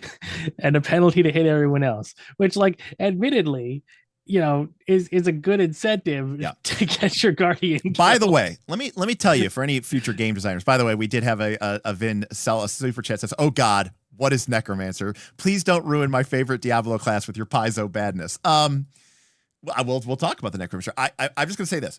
The best way, in my personal opinion, because you want to make it fun, you want to make it proactive, and you want to reward the player, is you at the end of a player's turn, like the Guardian player, the Defender player, they get a massive damage boost. But every time the enemy swings at them, okay, that damage boost goes down. And so if the enemy swings at them a bunch. Oh, did we lose your voice again? All right. In the meantime, so we're back, I think. All right. Oh, okay. Sorry. The best way to do it is to have the Guardian type character get a big damage boost at the end of their turn. And then as they take damage, that damage boost gets reduced. And then on their turn, if nobody attacked them, they will just crush and just wade through enemies. So as a GM, you could be like, I could ignore this Defender character and go attack the softy targets. But then that as a player, you're kind of like, oh, that's cool, because now I'm going to get to crush and do damage. But if they do attack you, you're like, oh, that sucks. I lose my damage bonus. But at least I'm defending my party and, absorbing blows. So that's like the best way. Now, Derek says, what does the damage boost represent? I don't know. What does charisma for esoteric lore represent? You tell me. Why does the Kineticist aim better with his blast when he has a high constitution? Nobody knows. Right. Well, see, what it represents is you're winding up to get a big swing in, but if they start knocking you off balance, you can't wind up as good. Stone says, doesn't need to represent Jack, baby. We gamist up in this bitch. Hell yeah. And there's no doubt that these classes have become more and more gamist as time has gone on. Right now, I will say something. There's a swashbuckler feat that does what the Guardian wants to do better. Oh, is that the one where they like counter attack or riposte or something? Or well, no, that's a different one. Okay. One they have is like antagonize. It's like you distract the enemy with a performance check, and if you succeed, they have a -1 circumstance to attack anybody but you, and if you crit, it's a -2 to attack anybody but you.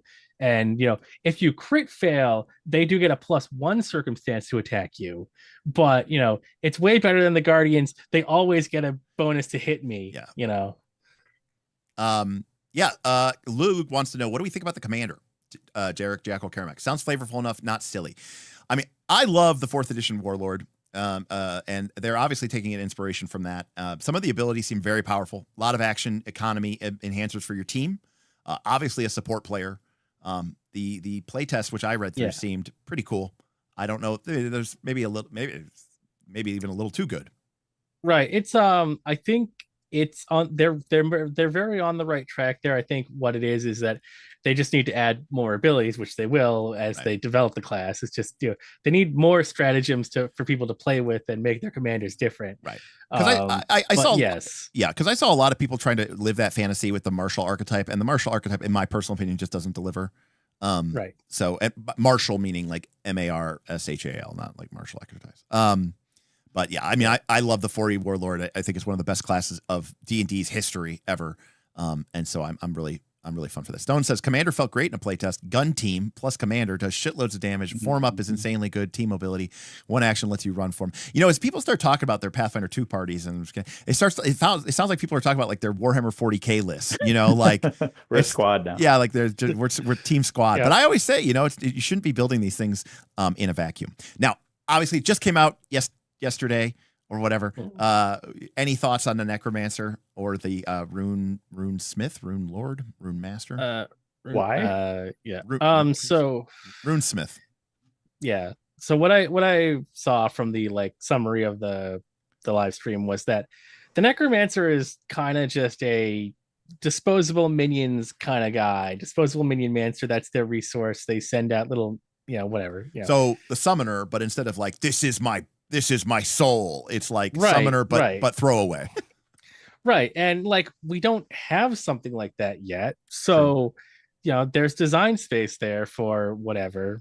Until you see the rule where it's like, but your minion can't operate in exploration mode and it can't set off traps, and if your minion takes damage from a trap, it goes to your whole party instead. It's gonna be like some crazy I don't know what they're gonna do with it, but like, I mean, there's somewhere that the razor's gonna hit it, but it's still like it's different than what we have already, because we have summon spells which aren't very good, and we have the summoner, which is its thing, So we got somewhere in the middle there where the Necromancer can exist.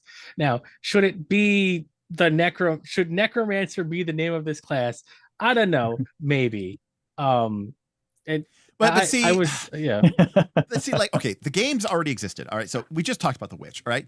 Get rid of the witch, right? Like, witch is a weird archetype anyway. Like, witch could be an archetype, or it could be like a subclass of the wizard or something like that, right? The witch should be the Necromancer, and instead of a familiar, you should have like an undead construct, and you should just make the Diablo 2, the Necromancer, and it should bone be this spear. Yeah, you should have this bone damage dealing, or make it like an EverQuest Necromancer, right? Lots of DOTs, right? Poison, disease, a shadow damage, and then have it do a lot of like debuffs and curses and debuffs, and that's your Necromancer. Boom, done, awesome. And everyone will be like, wow, this is like the coolest class of all time. And there you go. like it's not that hard, people. Derek, why don't you do it? Because it's really fucking hard. That's why. Okay. Right.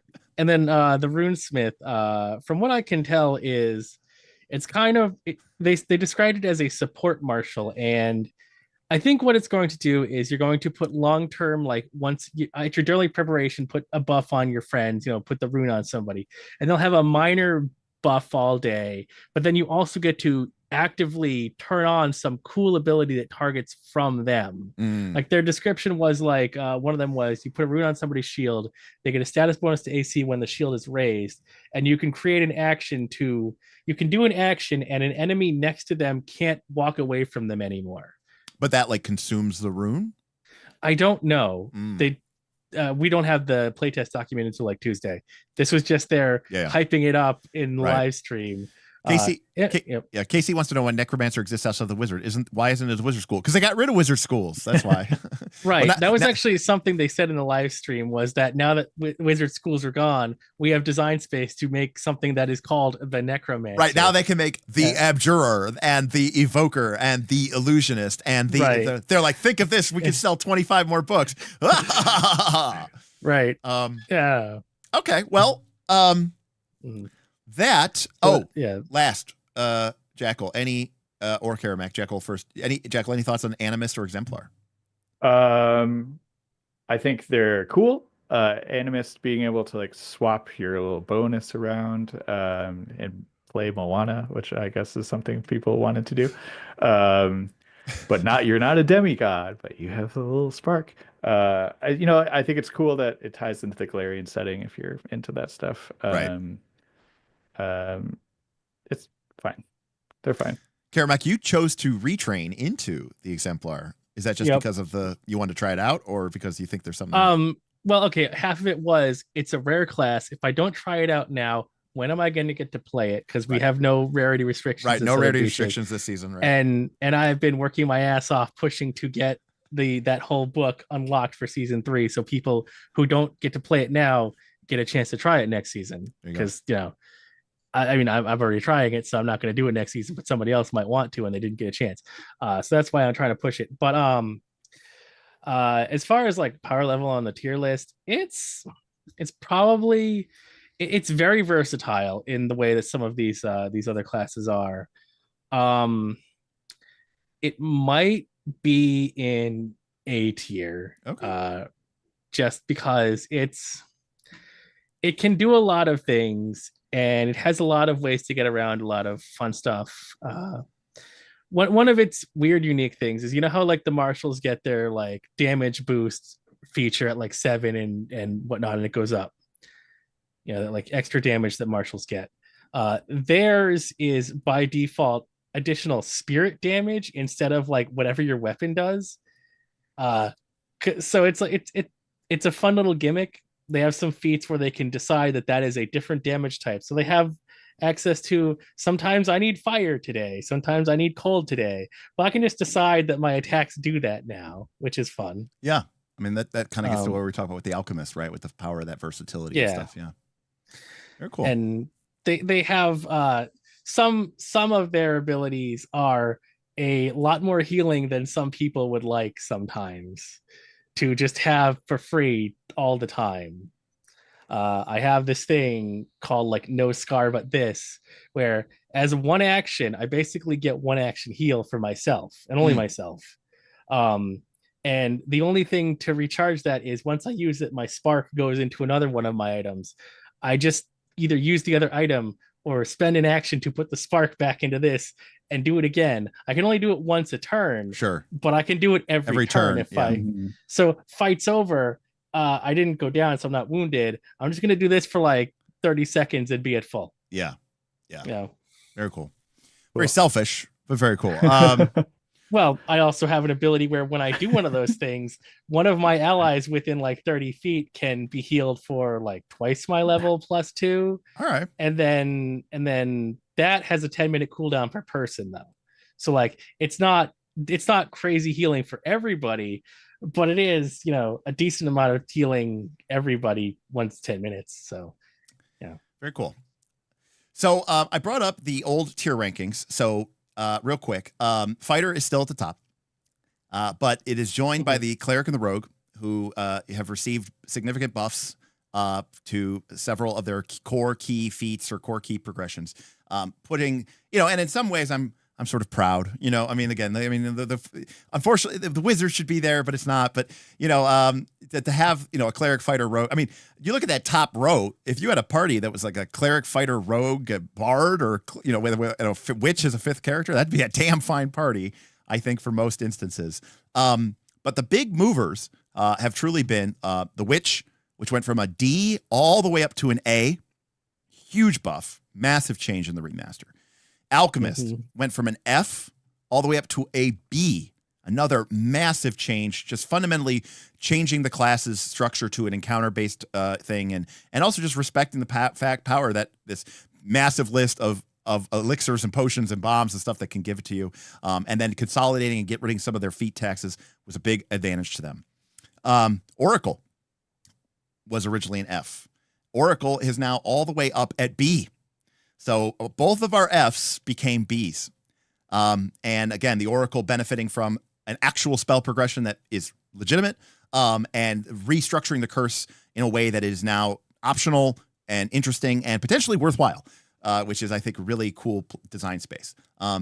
The Inventor rightfully fell to F tier because it just needs to be completely reworked. We know it didn't get reworked, but we've acknowledged that it's just not a good class.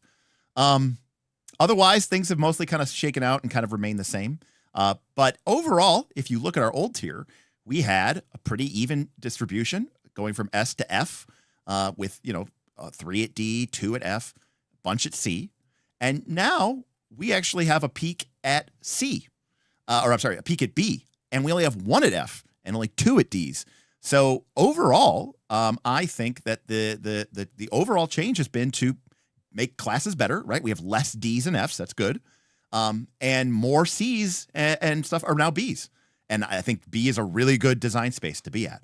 So, I mean, from my perspective, looking at these tier rankings, I think the remaster, at least for the low levels, has been a really good success. I mean, it was a lot of, I think the way they did it was painful, and there was like a lot of day one errata, and dividing it into 2 books, I don't know that I agree with. 3 books really, in the form of GM Core and Player Core 1, and they're terrible names, but I don't know if I agree with all that. But overall, I think they did a really good job. Yeah, the Ranger, and missed opportunity. You know, we could still fingers crossed for the Magus and the Inventor, you know, but the Ranger had their chance and sorry. Yep. Yeah. I was hoping for Player Core 3 to just have the other 4 classes in it so that, you know, we don't have to go through this. All right, we got to do Guns and Gears, then we got to Secrets of Magic, now we got to do but Karamec, dark whatever. They got to sell books. Shadow Dark Archives. It's a Kelsey Dion crossover that you didn't know that you wanted. There we go. Secrets of Magic the Gathering. Oh. Yep. I'll keep this short. Amongst my prep for this. Yes. Very useful. I wanted to we're from the Patreon. So if you out there watching this right now, come join the Patreon. Be on the Discord. Great conversations, playing all sorts of games all the time. You could have good conversations about game design, about different games. Like I've played, obviously Pathfinder 2, but Hackmaster, Fabula Ultima, Dragonbane, 13th Age, like all these different games, all because of the Knights of Last Call. So you should be joining. But anyways, I have a question for you guys, which I'm hearkening to the Discord a little bit, playing to the fans. Part of my prep, I went through the classes and tried to figure out what mustard best associated with them. So I'm not going to go through all of them, but let's just start. I'll just do the Alchemist. Okay. The Alchemist class, you guys, what mustard do you think best exemplifies the Alchemist? Ooh. I think there's a right answer, by the way. What mustard best exemplifies the Alchemist? I'm going to go with like a real grainy mustard because there's a lot of different things going on. That's good. Karamec. All right. I'm going to go with wasabi because it's weird and different from everything else on the list. All right, Jackal, what's the actual answer? Those are both great answers, in my opinion, in my research. I think it's honey mustard. Because honey mustard, so versatile. So it's a salad dressing, first off. Or a dip. Or a dip. Or you're using it in recipes for different things.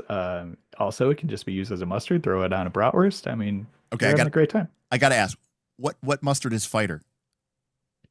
The best mustard?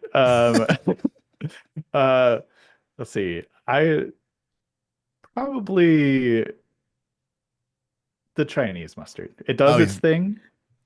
The Chinese mustard that you dip your egg rolls in. Of course, right. It has the +2 bonus. Right. It does its thing. It does its thing, and it's just very good at it. It doesn't need to do anything else. It doesn't. Right. It doesn't do anything else. It's only used for one thing, and that's to be put on your egg roll.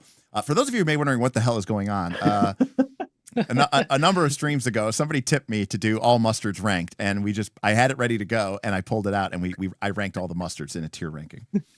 Jackal, do you have any? Yeah. Do you have another one? Okay, mustards aside, I was doing some more research about a different subject that is also relevant. I was researching what Raid Shadow Legends character best mimics the mechanics of each class. Okay. So if you were curious, if you were playing Raid Shadow Legends and you wanted to be a rogue, you could maybe select the Cold Heart character, stealthy and cunning, specializing in precision strikes and critical hits. That's not really true. Cold Heart's ability to deal massive damage with her skills fits the rogue. Excellent. By the way, Derek said, did someone just say Raid Shadow Legends? Yeah, maybe. Maybe we're asking them if they're going to do that. GM Scott, is Jackal doing the raid? Did we actually get it? That's awesome. So, anyways, thanks for having us on. Sorry about me memeing for a little bit. No, that's quite all right. It was a pleasure. This community is awesome. You out there in YouTube land should be joining. Yeah, and again, I really appreciate what what happened here? I minimized my Zoom window. Oh, there we go.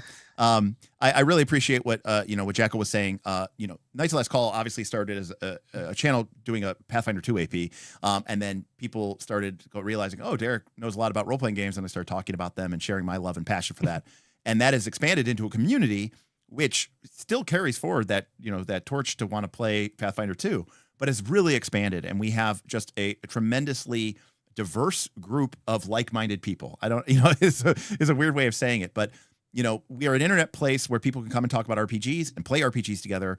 But it's not the kind of echo chambers where everybody just wants to play Pathfinder 2 or everybody just wants to play 5e. There's a lot of different games that are being run. GMs come here to do weird experimental stuff. And, I can't promise that everybody, we're not a 10,000 strong community. Not everybody's going to be able to get 25 people to sign up for your game. But overall, in terms of the RPG space, I didn't do it. The community did this, right? They have created a place where people are excited to try different things and talk about different things. And then within the Pathfinder 2 space, even people are willing to do crazy and different stuff. We have some GMs who are running Pathfinder 2 APs, for a same group of players. They play them every week or every other week. But most of our Pathfinder 2s is through these community-run mega games where people are changing the rules of the game, and they're taking Pathfinder 2 and doing something bigger and more experimental and more, I think more fun and more involved than a lot of other people might be used to playing Pathfinder 2. So, we're always trying to do something different, and I really want to thank folks like Jackal and folks like Karamak who has definitely been sort of the MVP of Southern Beaches this year as a player and as a GM, and just helped out a lot of people as well. So, it's folks like this that enable the community that, that I started. I didn't build it. I started it, but it's people like this that have built it. Karamak, any final thoughts? I do want to give one final thought. Okay. Where I would put a Starfinder class on this list, because all right, Jackal had his mustard. I'll give you your Starfinder. All right, so I mentioned earlier that I was playing a witch at early levels in Kingmaker, and I'm not playing it anymore because I'm playing a mystic now. Mystic is like Cleric in space, which is why it's probably S tier. Yeah. I don't know the Starfinder classes. Does it use like spell slots and stuff? Oh, it does. So it is a spontaneous caster with 4 per level, like a sorcerer. It has the option of being 3 of the traditions. It can be divine, primal, or occult.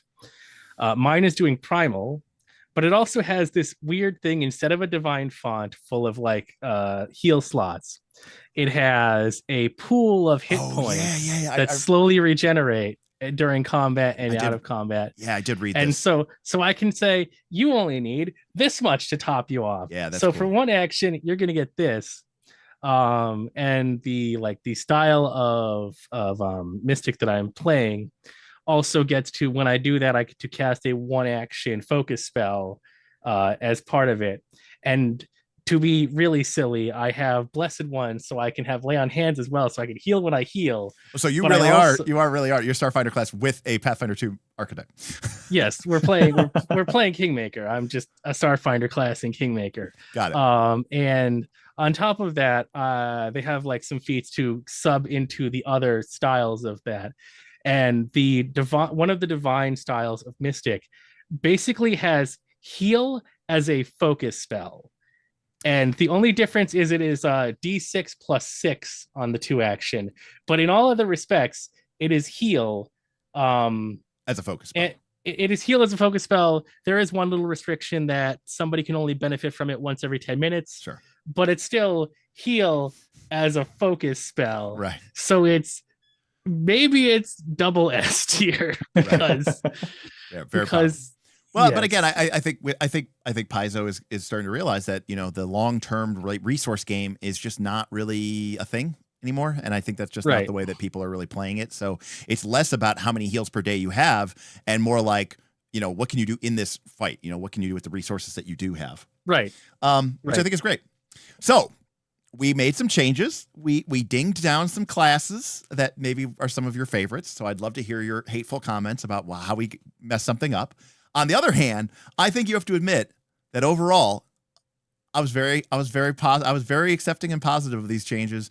We saw a lot of classes go up, and again, overall, I think that this is a great indication that the remaster, while I think handled a little bit oddly because of the OGL stuff, overall, I think that they have made a lot of changes in a right direction. And while some cases I would like to have seen more, overall, I think some of these classes that were kind of are actually, in a much better place. And I think that's a great thing to see. So I'm looking forward to seeing what some of the higher levels, look like when we start talking about having 5 or 6 or 7 feats, or having 4 or 5 or 6 ranks worth of spells, and how that change, and having actual access to your equipment and stuff like that really makes an example.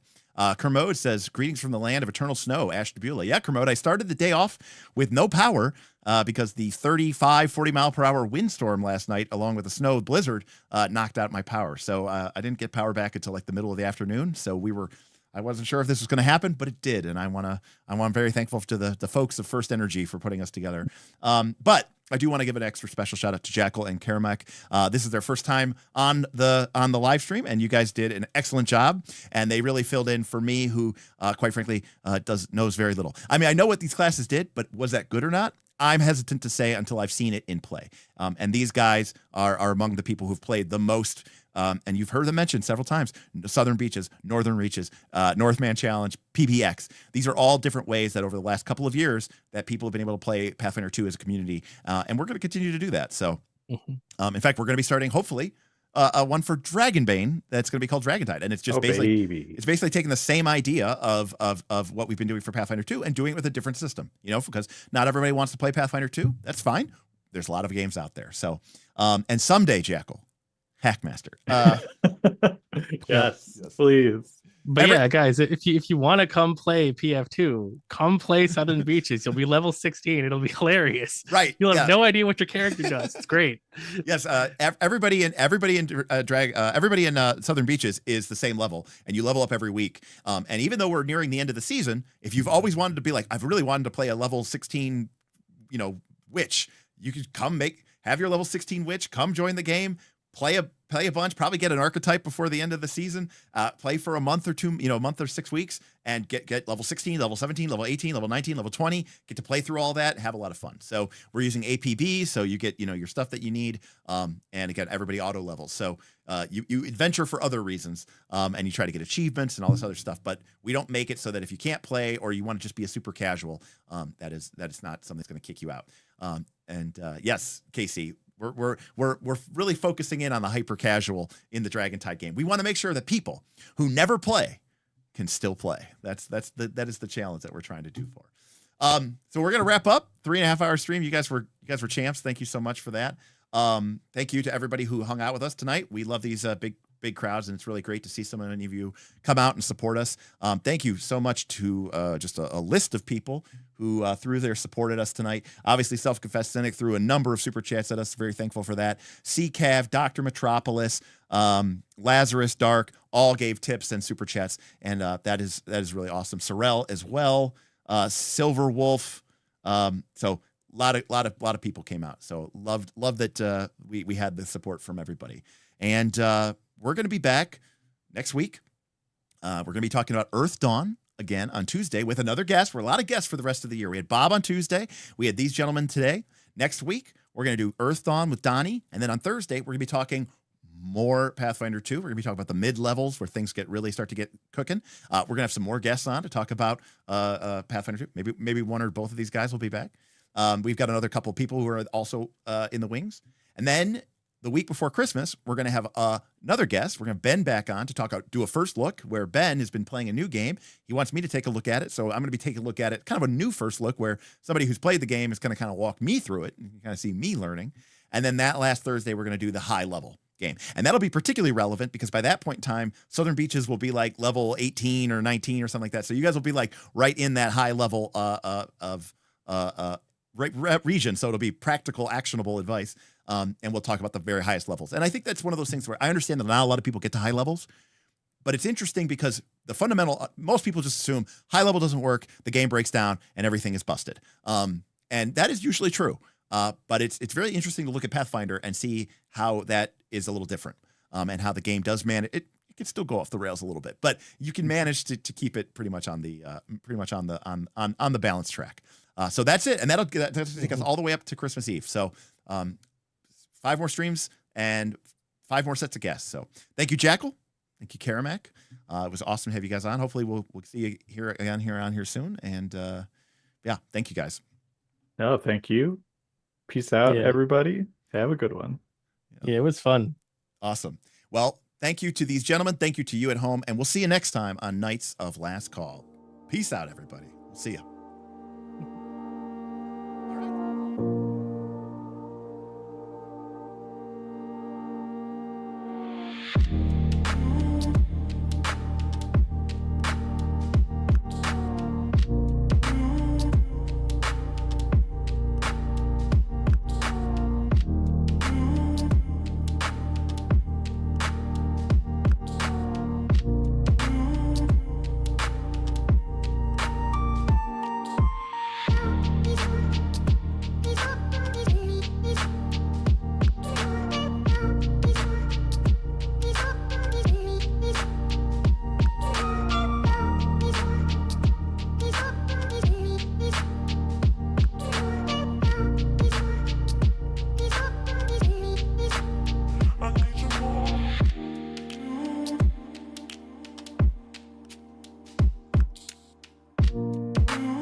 You